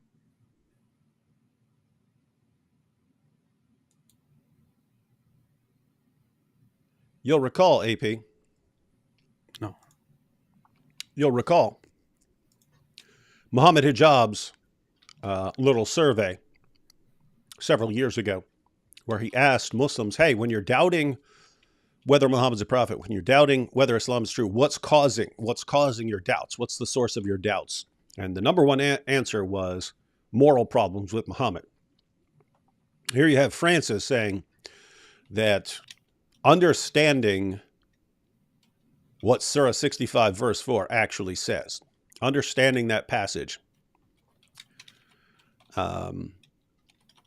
convinced him that Islam defends pedophilia. And he was just said, this can't be from God. This can't be from God. And left. And so that's yet another example, but it's also part of the reason why the avalanche of apostasy isn't going to slow down. People in the world are catching on to what Muhammad did and what the Quran says and so on. And the Dawah guys are realizing they can no longer deny these things, and so they try to defend them. So what are they doing? They're defending child marriage. They're defending Surah 65 verse 4. They're saying it's all good. This is all good. This is good. This is good for society. And that's going to work with some people. You're also going to get a lot of people reacting like Francis here, saying, whoa, you mean the Islamophobes weren't just making this up? It's true. This all true. Our religion does teach us. Oh, I'm out of here. I'm out of here. Gonna happen. Yeah. I was kind of with him there until he said hence why, which is grammatically not correct. That's kind of where he lost me. First of all, you're a German Turk. You have no business correcting anyone else on anything. that's cool, because this is pretty recent. You're talking about 2017 and so on with your sister, and then you're after that. But that's very interesting because our good friend Muhammad Hijab back a few years ago did a What poll. the heck? I record the thing. I don't remember anything about what I said, or even that I brought into this up. And then it's the exact same thing that I just said. So you get to hear everything twice, apparently, because every time I listen to someone I interview, I'm going to say how I'm reacting to it, and then I'm going to play how I reacted to it when he said it, and it's going to be the same thing, apparently. Based. Where he asked Muslims, when you start to doubt Islam, what is it that causes your doubts? And he gave them various possibilities. Is it presentations of other religions or something like that, and so on? But the number one answer by far was moral problems with Muhammad. So that seems like some good information for everyone out there to learn. But since you're an ex-Muslim, let me revisit that point real quick, because that's way more important than I just led on. Guys, if we know that the biggest cause of doubts among Muslims about their prophet, if the biggest source of doubts about whether he's actually from God is moral problems with him, what might be a good thing to start studying? Hijab basically handed it to us. He handed us a roadmap. Hey guys, I did the survey, and I've concluded this is the best source on the planet causing doubts among Muslims about whether their religion is true. Here it is. I mean, my goodness, that would be like if there was some war going on and you had someone from the other side go, hey guys, what's our biggest weakness that the enemy could exploit to completely crush us? Oh, this area? That's our biggest weakness? Huh, that's strange. And then they just hand it over to you. That's what hijab just did. That's what hijab did. And the Muslims, the Ummah, told you their weak point. They told you our biggest weak spot is Muhammad and all the horrible things he did. When we hear the horrible things he did, it really causes us to doubt Islam. What should everyone be studying? If you're worried about the future of Western society and they've told you what the biggest weakness of the Ummah is, what should you be doing? I'm just saying this because it seems obvious, and yet lots of people don't figure this out. I guess we should be happy that you're in an awesome place like the UK, where you would never face any sort of problems or persecution or anything else. This was right after I interviewed Nisar. So I said, hey, isn't it great that you're in the UK where everything's safe? Or leaving Islam. I thought so too. Being from Pakistan, I thought so too. That I would be safe here because I've left Islam. I'm not back in Lahore, where I could be persecuted, I could be killed just for leaving Islam, or my family could be killed, persecuted. This is what I thought. But in UK, when I hear so many plight of ex-Muslims that they have to hide themselves being in UK, I personally go to Speaker's Corner. I converse with Muslims in the most gentlest manner possible. Sometimes I do get rough, but that's when Yeah, that's what was funny. I discourse in the gentlest manner. I was like, I've seen clips of you like going off on the child marriage thing, like flipping out on them over the child marriage thing. So he does take this very, very seriously. But yeah, he has been known to dial things up. You tend to become a bit angry no matter what, because I'm a human being too. But the thing is, even over here, because of one video got circulated and it went viral, I have had death threats, loss of work, loss of job, people disassociating with me, so many slanderous things that's happening to me, like people calling me out, even some Christians distancing from me. And that's what I did not imagine, that this would be happening in UK, where I would be threatened and police would look at this and they will tell me that I should be the one being more mature about these things and not converse and putting myself in danger. And this... Did you hear this? This is the response he gets from when some of the guys want to get upset or something. And then what do police tell him? Why are you having these conversations that you know are going to upset these guys?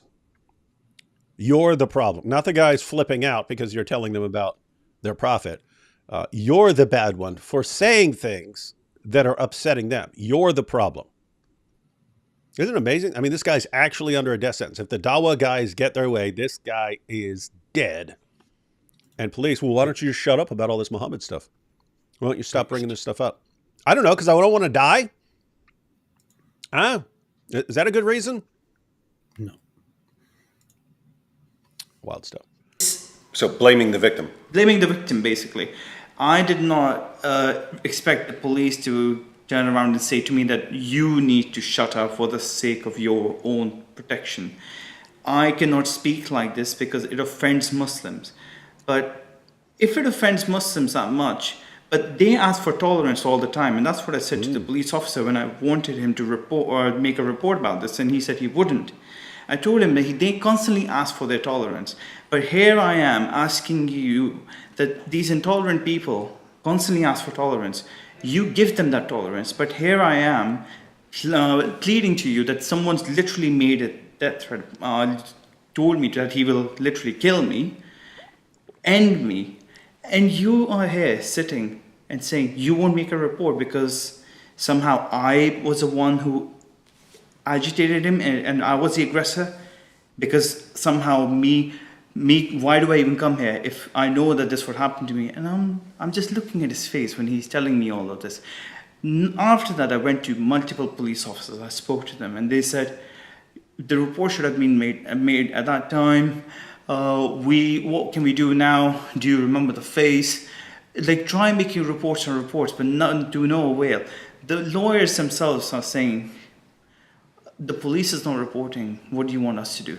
And I am looking at all of this, being in this country, where your livelihood can be taken away if you say something.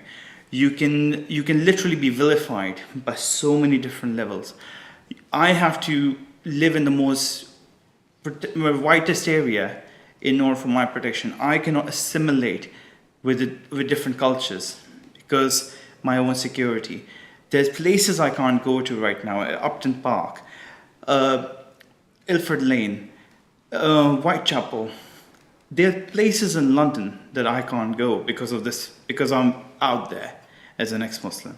There's no-go zones for me personally because it can be threatening for me. People have told me, a lot of people who work in official levels have privately told me just stay away from these areas. I had to literally change my name because back in Pakistan, my relatives can be persecuted if they get to know what my real name is. I've been told I cannot apply to jobs just randomly online, like Indeed or Right Jobs. I can't just apply randomly because if any Muslim gets to know my address, my whole job, my work experience and everything, it can be detrimental for me. And this is what I've been told, that I need to give CVs to people, apply jobs. Guys, think about all this because so this is not he's being executed or something like that, but it's, hey, we'll make sure that since you're an ex-Muslim, your entire life is screwed up constantly. Imagine Muslims were treated like that. Imagine what the narrative around it. Muslims can't even be safe anymore. How are they supposed to deal with all this bigotry and the racism, and can't even live their proper lives anymore? Can't even go out and pray outside in the streets, occupying traffic. This is terrible. We have to change ourselves. This reminds me of how I was just looking at my email history with the police. What he just said reminded me of what I was told here. They said to me, as stated in my previous email, I have reviewed the YouTube videos in question. It is quite apparent that you have got yourself in an open debate against YouTubers who are very passionate about their religion. It can be seen that you engage voluntarily in the public domain through social media with an element of freedom of speech, and some issues brought up by you have been said to cause an adverse reaction, which has happened. What I advise is that you simply block him and have no further interactions with people like that.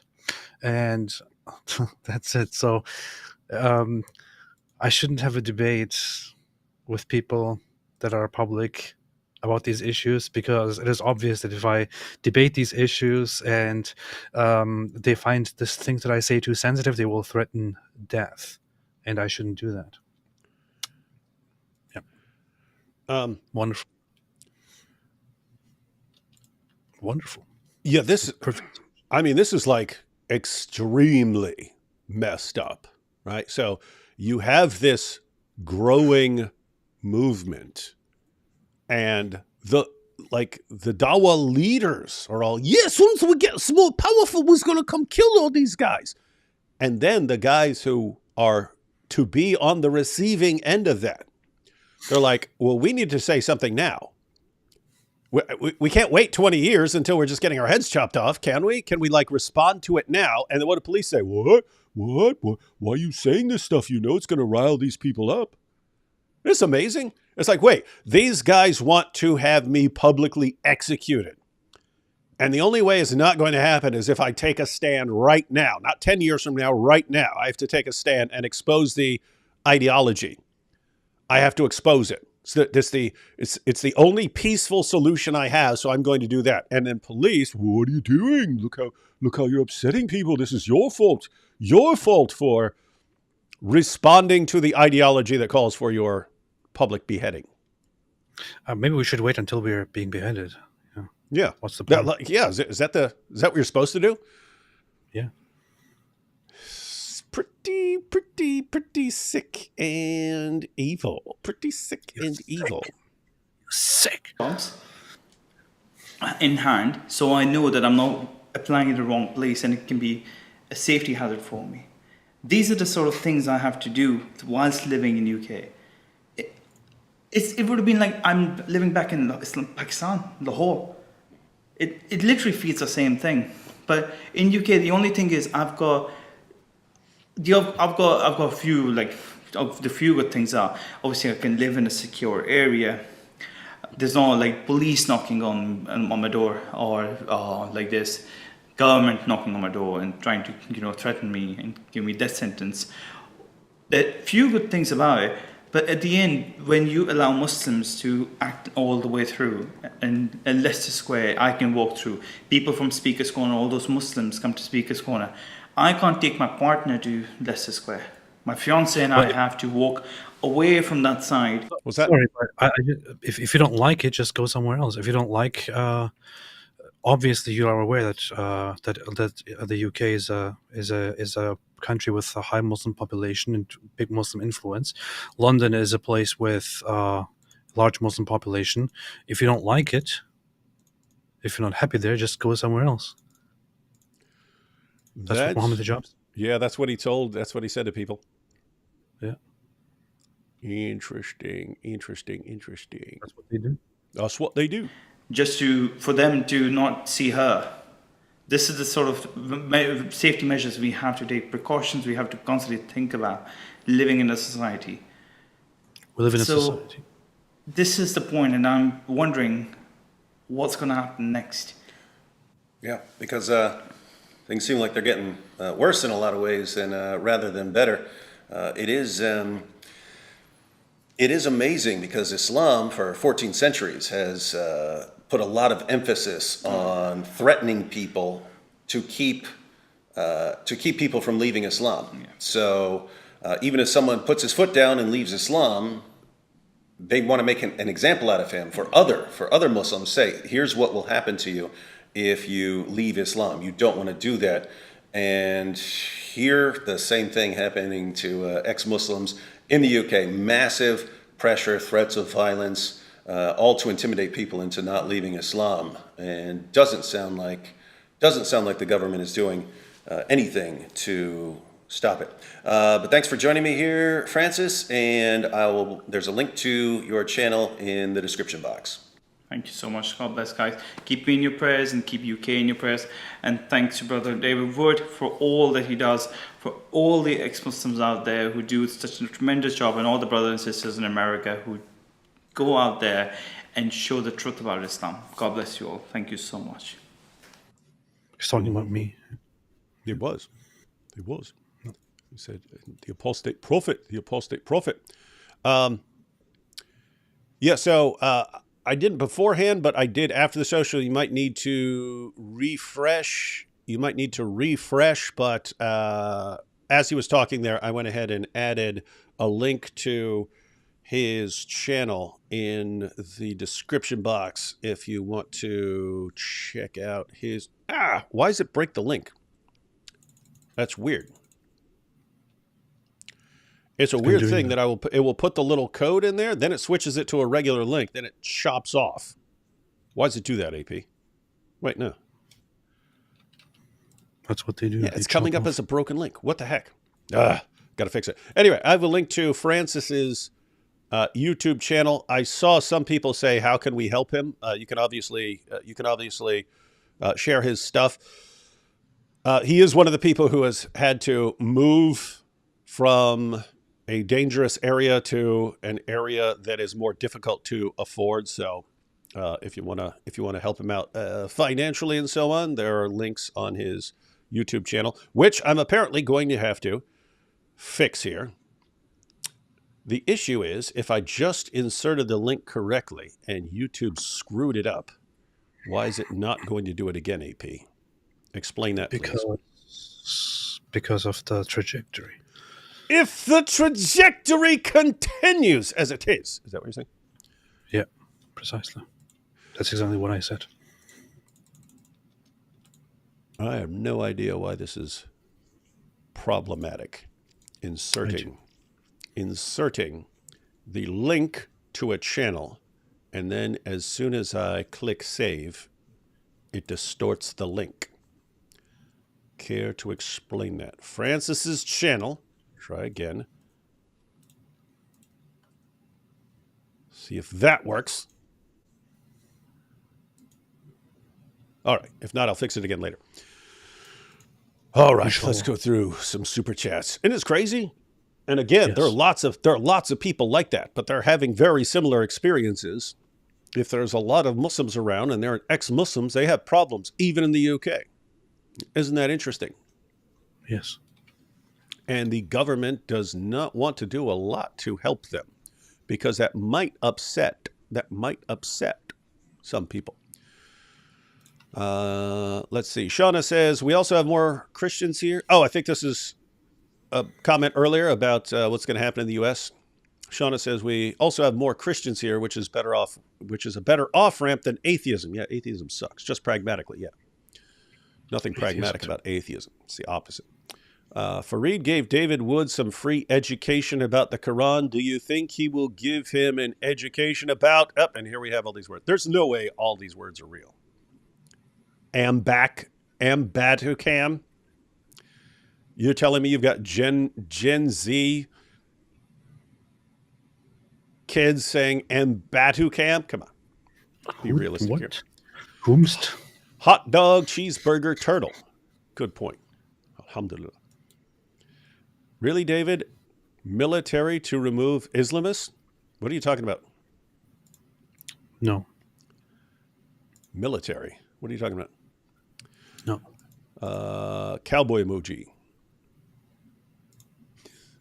I sent something to you, AP, on X. I'm not able to send to D Wood. It's funny. Really? Yes. That is from White Lily, apostate of Allah. It better be good. And in Jewish culture, they're naturally pretty funny and like to play pranks a little. So this is our question of we know the Jews were pranking Muhammad to at least some extent. The question is, how much? How much were they pranking him? That is a important research topic. What did you see, AP, that was sent to you that was so important that Lily would completely disrupt this entire live stream? I just watched the video that she sent. Is it powerful? Yeah. It's quite powerful. I'll send it to you. All right, you heard it here, folks. There's some awesome stuff. Let's see. You got it, AP. Isa came from Esau in Aramaic. Alhamdulillah. AP didn't know.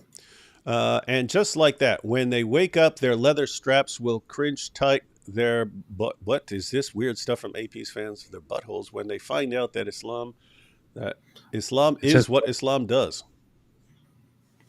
Alhamdulillah. Finally, we have some sanity right here. Isa, it was a pleasure to see you both. Shabbat Shalom. He's our favorite Jewish Sufi Muslim. Shabbat Shalom, bro. Prophet Muhammad says, the Dawa boys are going through group therapy. Thanks for creating jobs. It's not going to last. Allahu Akbar. Nice voice, D Wood. Now you're an imam. Oh, yeah, that was my powerful recitation gibberish from earlier. I just wanted to tell you guys, there are now T-shirts and coffee cups that actually say Sitzpinkler. Is it about Muhammad? Muhammad war ein Sitzpinkler. Sitzpinkler. That's funny. That's good. I like this. Don't be a Sitzpinkler. No, if you had a shirt in English that just said "Don't be a Sitzpinkler," that would be a funny conversation starter, wouldn't it? Yeah. Let's do it. Let's do it. D Wood, with your books and your Rock'em Sock'em ring, you are just as bad as Mike. You are just as bad, Mike Winger. Bah ha ha ha ha. Sorry, can't keep a straight face. Lying.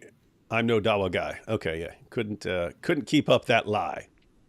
Yeah. Couldn't tell. Eli here says, "Love you both." Hey, Eli, how you doing? Always nice to see. And where was Eli when I was fighting for my life at Speaker's Corner? Eli's a big guy. Nice. What if Goat Hub is Mike Winger? Ooh. Wait, that makes sense. Huh. Hey, what if I became like the Groypers? Except for me, everything was a Mike Winger conspiracy. Like everything that sucks in life, I'm like, you see, it's Mike Winger. This might be a Mike Winger psyop. I'm going to start saying that. Is this a Mike Winger psyop? Make a LLM of all hadiths and have AI go to town. What's an LLM, AP? You know that AI stuff. Lonely loser mattress. I don't know what is an LLM. It's probably some sort of thing that you probably some sort of file. Model. Yeah, language model. It's a language model which serves to build AI that gives responses. It's like a collection of large collection of words and files and instructions for the AI. That's pretty based. Yep. That would be good if I could absorb all that information. You also wonder if it's going to pick up on like what's it going to do with like contradictions and stuff, because the hadiths are filled with contradictions. Yes. Did you guys see Candace is now encouraging her followers to go down the Jews did 9/11 conspiracy rabbit hole? Fuentes must be prouder than Ali Dawa. Is that true? I mean, it's totally believable. I did see that she apparently talked about. I didn't have a complete look at it, but she did say that that the official narrative of 9/11 seems like it doesn't make sense, and then she actually went into same with the dinosaurs, right? The main conspiracy theory of dancing Israelis. There were dancing Israelis that were arrested on that day and who turned out to be Israeli agents. And the thing is, when people present this whole stupid conspiracy theory, it may sound a little bit credible on the surface because some of the facts can be backed up, which is that there were actually a group of Israeli individuals who were arrested on the day of 9/11 because a woman who was at her home and looking outside saw a van with certain people outside who were standing on the van and taking photos and talking to each other, and apparently she said that they seemed happy, so she reported it because it seemed weird, as you could see the towers in the back going down, falling apart. They were indeed arrested. The authorities tried to figure out who these people are. It turned out that the van that they were using was a van for a construction company, and that these guys were there working in America and extending, having overstayed their visa stay. So They were no longer allowed to stay, but they were still there, which is very, very funny because one thing that you should probably consider is if these people were spies, if these people were spies for Mossad or for Israel, these people wouldn't have expired visas. They wouldn't have expired visas and overstay their permit, overstay their visit, and be in some crappy, shady van doing work and having nothing else on them. They would have proper documents arranged by Israel, arranged in a good fashion with the US government. There would be no way to quickly see that these people are not supposed to be here because they have expired visas. If you have an expired visa, you're probably not a spy. Okay, you're probably just some random guy. Anyway, so these guys were arrested, and when they were arrested, the thing is, apparently, on the first day, it was already concluded, okay, these guys know nothing about the whole 9/11 issue. They were just there to take photos. That's what it seems. However, could there be a possibility that these guys are on some other mission to surveil Palestinian activities or something like that? So that was the actual concern with them. And they kept them for a while and eventually concluded, okay, everything is baseless. There is nothing, there is no evidence to implicate any of these guys. So they deported them. These guys went back to Israel and actually went on national TV to talk about how crazy this experience was. So obviously they went on TV, you have their names, everything is out there, but some idiots today twist that narrative so much to argue that these guys were proven to be Israeli agents sent to carry out and oversee the 9/11 attacks. Are you serious, man? I mean, this is just so stupid. And the funny thing is, many other people were also arrested on 9/11. Many others were arrested after 9/11, all of different backgrounds, of different religious backgrounds, ethnic backgrounds. Most of them released because no connection was established. But the only people that are very much known in conspiracy theory circles are these Israelis. Wonder why. Yeah, I have sort of the same overarching issue there when the conspiracy theorists, they see this Jewish mastermind plot behind everything, and then the evidence will always be something that no Jewish mastermind would have ever done, right? It's like, hey, oh, they're so brilliant. They've got this brilliant plan and this brilliant plot, and they carried it out perfectly to make it look like it was Muslim. And wait, they're standing there dancing around and doing stuff like idiots? Yeah, they were really dumb. And they had all these expired visas and stuff like that. They're basically the dumbest guys in the world. But yeah, they're the ones, they're the masterminds. They're the masterminds behind everything. Controlling the world with expired visas. Yeah. Yeah. Mm-hmm. Powerful. Twista's new hit. Semen-covered demon-possessed pedophile Minu Muhammad. I don't know who Twista is, but yeah. I know I shouldn't cast pearls before swine, but sometimes I just can't help myself. That's true. Fun. That's true. I'm your king. Bow down and kiss thine ring. What? JTV Forever says, hi, AP. This is going to sound totally random, but Google just played an ad for Magic the Gathering. Assassin's Creed. On your live, and I was wondering, do you play Magic the Gathering? Thank you for doing what you do. Probably has nothing to do with me. Probably has something to do with you. Wait, Magic the Gathering is a video game? I thought it was one of those card games. Oh, that's a card game. Magic the Gathering's a card game. Yeah, but Assassin's Creed's a video game, isn't it? Yes, it is. Yeah. I don't know how these things are. I'm not even up to date with that kind of stuff. Right. Yeah, I don't know. So David Wood videos, gateway drug to apostasy, you see? Yeah. Indeed. Turkey plays tomorrow, and the Dizzle loves football. Dizzle does love football, but Turkey's not involved. Why? Except on the Thanksgiving games that they have every year. Then Turkey is involved. Why not recommend... Also was released as a digital game few years back. Interesting. Okay.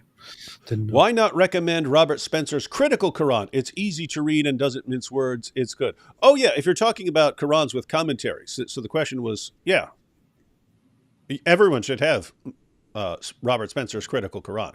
You should get that. Well, it was written by an Islamophobe, and we don't want to endorse Islamophobic content here on this channel. Yeah, how would that affect people? I mean, just imagine Fareed comes over here to our channel, he will be to true. watch, and he sees us talking about the Critical Quran. People aren't listening. It's frightening. Have fallen out with friends for telling the truth about Islam. UK government complacent. That's the problem with people not listening, is the problem grows and grows and grows, and these guys just seem obsessed with making you eventually get their point.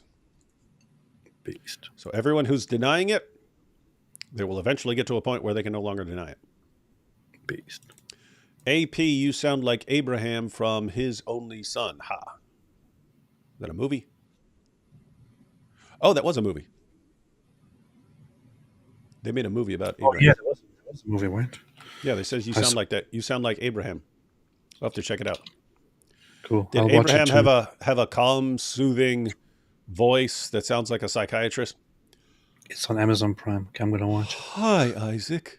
Thank you and welcome. Did you guys see what Daniel Pikachu was saying at Queen's College? Mostly a bunch of stupid anti-Semitism, but it's worth taking a look at. Ooh, it's on Visegrad. We might need to check that out. Yeah, I saw Visegrad posted it, and I shared it, just captioning it with "ooh, brother."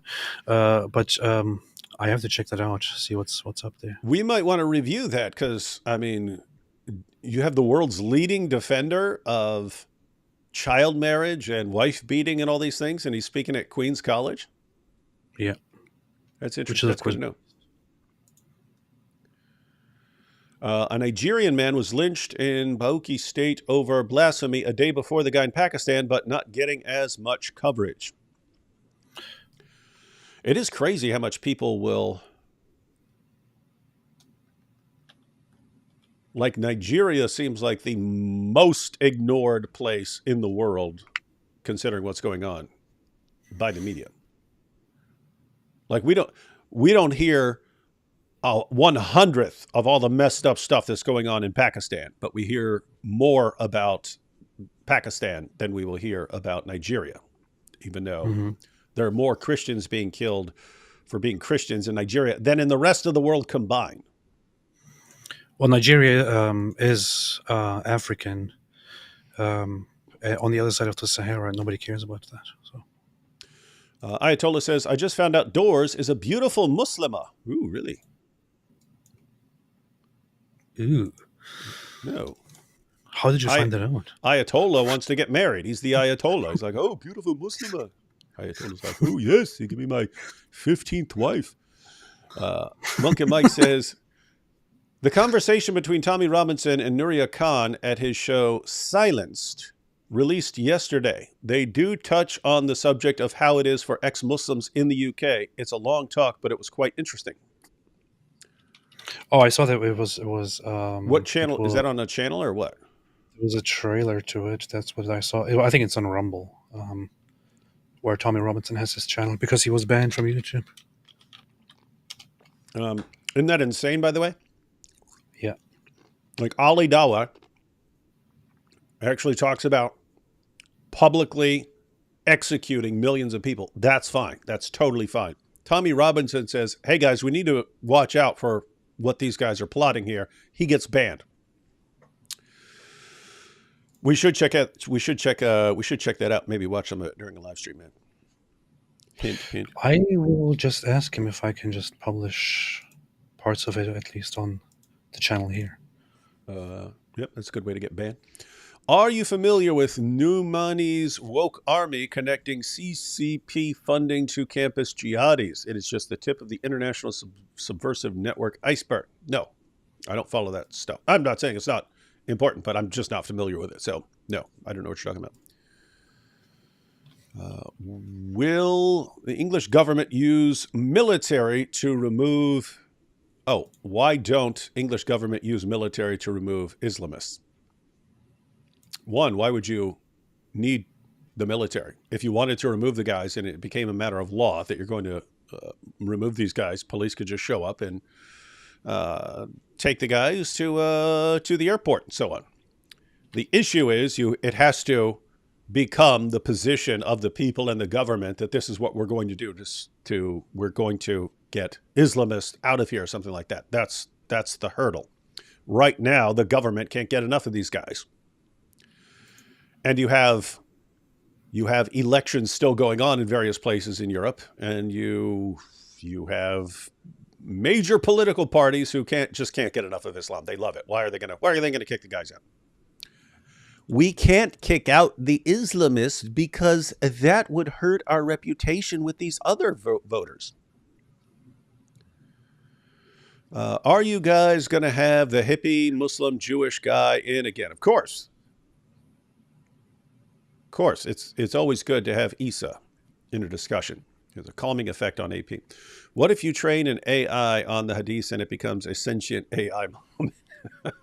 Dude, that could be the skit of like a movie. You plug all the hadiths into an AI and it becomes a sentient AI Muhammad. And then this computer wants to go around banging little girl computers or something like that. I don't know how it would work. I did at some point start playing with this there's this OpenAI, which is the company and the system behind ChatGPT. I tried to give instructions to it and make it a little bit Muhammad-like by giving it different examples.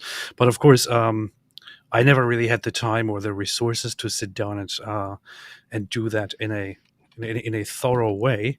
But if you want to get close to it, I think people who have more expertise with that could actually sit down and feed all the data and all the language to that system and create something Muhammad-like, at least in responding to whatever you say. It would be funny to see if somebody is interested in that and actually does that and tells us about the results or publishes it. I don't know. Yeah. So we support that effort. Anyone who wants to do that. Trying to say, why don't government use military to remove Islamists to help police do their job? Yeah. The military is going to obey the orders of their leaders. Their leaders do not want them removing Islamists. So why are you... Are you saying the military should stage a coup or something like that? The military is not going to do. If you have a government that says we can't get enough Muslims here, we want more, and you're saying why aren't they using the military? Because they don't want to. They don't want to do any of that. They want more. What are you talking about? Why are you shaking? I'm just saying. I keep getting this question. Why isn't the military jumping in there? The military does not do that. The military is not going to jump in there and do anything. What are you talking about there? Yeah, it's like Michelle seems to think, yeah, the government's really trying to figure out how to get rid of these Islamists, but they think they don't have the power. Well, then use the military. The first assumption was false. They're not trying to get rid of them. They get rid of the critics. That's what they do. The government wants to get rid of the critics. If you're from outside, they block you from coming in, and if you're inside, they lock you up, like they did Tommy Robinson. That's what the government's doing. So you're saying, why doesn't that government use the military to get rid of the people they absolutely love and can't get enough of? Shaima here said, what? Smile to Jahannam in the chat said, Aisha. That's so funny. Aisha. That kind of reminds me of when I did a Sharia compliant Alexa. Oh yeah. And it sounded like Aisha. Oh, Aisha, the Sharia compliant Alexa. I remember that commercial we had. And vocab was dressed as a Muslim beating the crap out of it with a ruler. That was messed up. We need to go. We need to find some of those old funny clips and watch those when we're goofing off one day. It's pretty sick. Muslim family hides the fact that I'm a Christian from the community, afraid of what people will think, fell out with siblings as I insult Momo. Hopefully there will come a day when your siblings will say, we were really mad, but you were right all along. Thank you. Ali Dawa gives me a headache. Then say thank you. But do it on a whiteboard. Yeah. Say thank you on a whiteboard. Falafel Sandwich says, did you hear about the letter that Mohammed Hijab sent to Tommy Robinson? That's what he does. Ew, brother. Ew. Thank you, D-Wood and AP, for continuing the trajectory. Yeah, what I heard this came out in a discussion with Hatun, but haven't seen the actual clip. But apparently Mohammed Hijab sent a letter to Tommy at his home, and I don't know what the letter said, but we'll have to check out the clip. But yeah, the point of the letter is, hey, I know where you live. That's the point, right? Hijab, what a freaking coward. Hijab. What a dope. Oh, scare everyone into keeping their mouths shut. Do you seriously think, Hijab, I mean, just common sense wise here, do you seriously think that you're intimidating Tommy into keeping his mouth shut? Like, seriously? Tommy will be scared now. He was humiliated. Yeah, Tommy's going to be, after all these years, they threw me in prison all the time, the pepper spray and all this other stuff. Now, Mohammed Hijab sent me a letter. I'm going to be scared now. No, he's going to be like, mate, there's a Muslim sending a letter to my door. I'm scared now, mate. Can't be helped. Can't be helped. Hijab, that's what you get for sending a letter to Tommy Robinson. Small gesture, but I just remind you that, what was it, 4 years ago, they would all lose their minds over this, and there would be this big thing on the internet, oh no, he ate the Quran. And now we can do it, and there won't be a peep out of anyone. Why? Because you helped us normalize it. You know what's funny? What? Tommy Robinson sent me a voice message like a few weeks ago or so, and he sent me a voice message, and I had to listen to it like several times to understand what he was saying. So, What's your point? that's the point. The accent is too strong. So maybe there is actually a just cause in having more Islam imported into the UK and changing the way people talk and making it more bearable. And well, yeah. Yeah. I mean, they could always just watch more American movies and learn to speak properly. So Islam is not the solution for that, AP. Yeah, but it's one solution. Anyway, guys, I mean, seriously, on the note of serious progress, I just chewed up the Quran and spit it out. No one is going to care even slightly. 4 years ago, it caused a huge uproar. That's called progress, ladies and gentlemen. That's called progress. That's why progressives should be supporting us. See? Progressives should be supporting us because we make actual progress. Look at what Hijab did right there. See, he sends a letter thinking, oh, I'm really impressed them. I'm really impressed. And what do? We further normalize Quran desecration. Now I'll send you guys a message and threaten you. That'll help. Yeah. Freaking tactical geniuses we're dealing with. Something is happening to me, so now I have the Quran in my...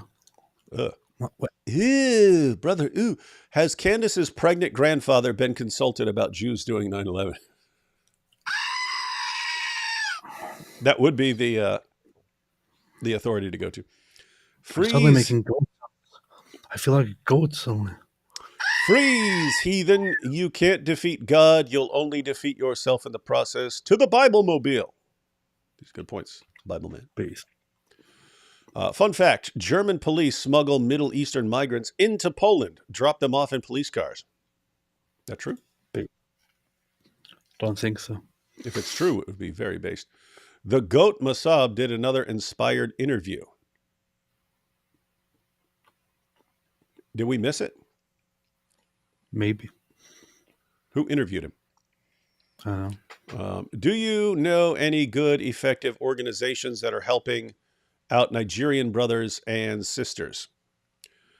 Yeah, you do have some of the Christian ministries that help with various persecuted groups in the world. So, I mean, you could just look up Voice of the Martyrs or International Christian Concern and so on, and find out what's going on there.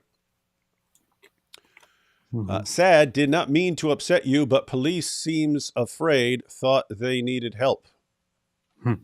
Oh, so the thought is police are scared of the Islamists, therefore why not send the government to do something? No, it's the entire government that is terrified. And it's not, oh, they're going to come kill it. They're just terrified of being called a name. And so you can't be on the wrong side of this, or someone will call you a name. So what do? You show that you're not an Islamophobe. You show that you're not a bigot. You show that you're not any of these things by looking the other way, no matter what the Islamists do. And if they're going around harassing or attacking ex-Muslims for being ex-Muslims, if they're going around grooming little girls and so on, you look the other way. There's no question of bringing in the government. They would have to acknowledge that there's a problem. I mean, bringing in the military, they would have to acknowledge a problem. And they can't do that because that would be Islamophobic. So there is Once again, this assumes that we have to hold Muslims to the same standards and expect them to follow the law. This is a mistake. You cannot expect them to follow the law.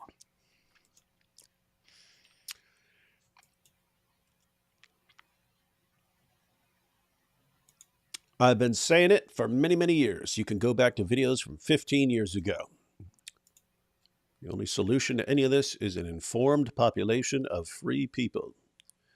Not journalists, not governments. You got to have a correct population. So that means everyone here. Everyone here. You fix these problems by going person to person and sharing information until people are more informed. That's one of the main obstacles. Keep in mind, we still have even here in the West, where people are actually starting to find out about things, you still have vast majorities of the population who are completely ignorant about Islam. But the people... I just had a revelation. Islam is all because of a woman. Sarah, Abraham's wife, insisted that Abraham should get a child. With Hagar, Ishmael being born is Sarah's fault. So much for her logical mind. You could blame a woman in many, many different ways. Like Muhammad, when he first started getting his revelations, tried repeatedly to off himself because he concluded that he was demon-possessed. It was his wife and her cousin who convinced him, no, you're a prophet of God. So see? Big mistake. It's the real founder of Islam there. D. Wood talks about Christians being persecuted. Christian. AP pretends to make goat noises. Agnostic. Draw your own conclusions. Pretends? What are you talking about? That is the main difference between Christians and agnostics. Dang, I wish I had a Quran right now. I have a sudden hunger for blasphemy. Yes. Alhamdulillah. I got a hunger. And the only way to satisfy it is more Quran. Beast. All right, AP. We've been going for a while. Any final thoughts on gosh, man. You know what's crazy? Yes. Some of these clips from ex-Muslims and so on, and the stuff that's going on in the UK, I'm like, look, if the police aren't going to protect you there, hey, if you can get out of there, get the heck out of there. And people say, no, they need to stay there. It's like, what are you talking about? This guy has to stay in an area with his family where they're going to be killed? Yeah.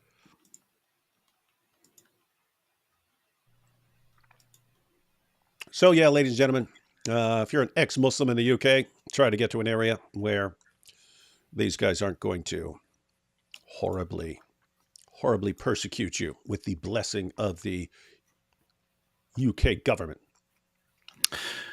Yeah, which is why everybody should again and again understand what Islam is about, what Islam teaches, how Islam influences Muslims, how it redirects people toward hating and fighting while playing the victim. This is the reality. It is the reality. If you don't see it, listen what the most popular Muslim apologists have to say for themselves. They believe in executing apostates, installing an Islamic government as soon as they can, punishing the enemies of Islam, slavery, pedophilia, sex slavery, subjugating women, using them as if they were possessions, like Muhammad, the child molester, did. It is a major, giant cult, and ignoring the danger that it poses and the messed up things that it actually teaches means supporting it, means being an obstacle to those who are trying to expose it. Either don't say anything about it or don't protect it. Don't say anything about it or don't side with it. If you want to say anything about it, and if you do believe in human rights and freedom, if you do believe in compassion and in the value of human beings, you should at least not protect Islam. But it would be best if you join in pointing out that Islam is terrible, and everybody should oppose it, not just non-Muslims.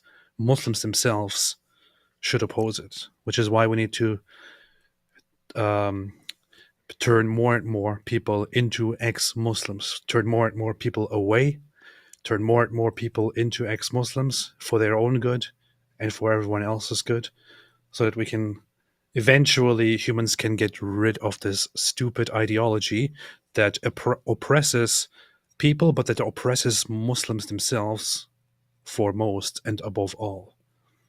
Inshallah. Alhamdulillah. Powerful, powerful stuff. Meanwhile, I see people responding to Tenebris Sint, who's saying the most insanely idiotic stuff ever, like, Jesus was so famous, no one wrote about him. No one wrote about Jesus? No one wrote about Jesus. No one ever wrote about Jesus. Yeah, nothing's ever been written about Jesus. Oh, boy. The internet, man. The internet. The internet. Yeah, not even Josephus wrote about Jesus. We do have good news here. Ayatollah Khomeini says, just called Dora's father and negotiated a 4-camel dowry. Call me Muhammad because I'm going to split the moon. Wow.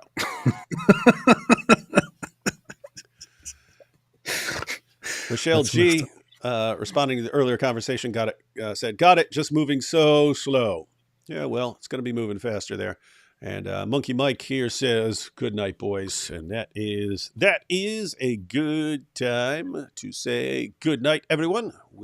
Lord willing, we will be back this weekend with some pretty dope stuff. Again, there's a link to Francis's channel in the description box if you want to go check out Francis's channel. And if you want the famous Checkmate Jihadi shirt, you have probably a short time to actually get one. Link for that is in the description box as well. All right, ladies and gentlemen, we will catch you all tomorrow.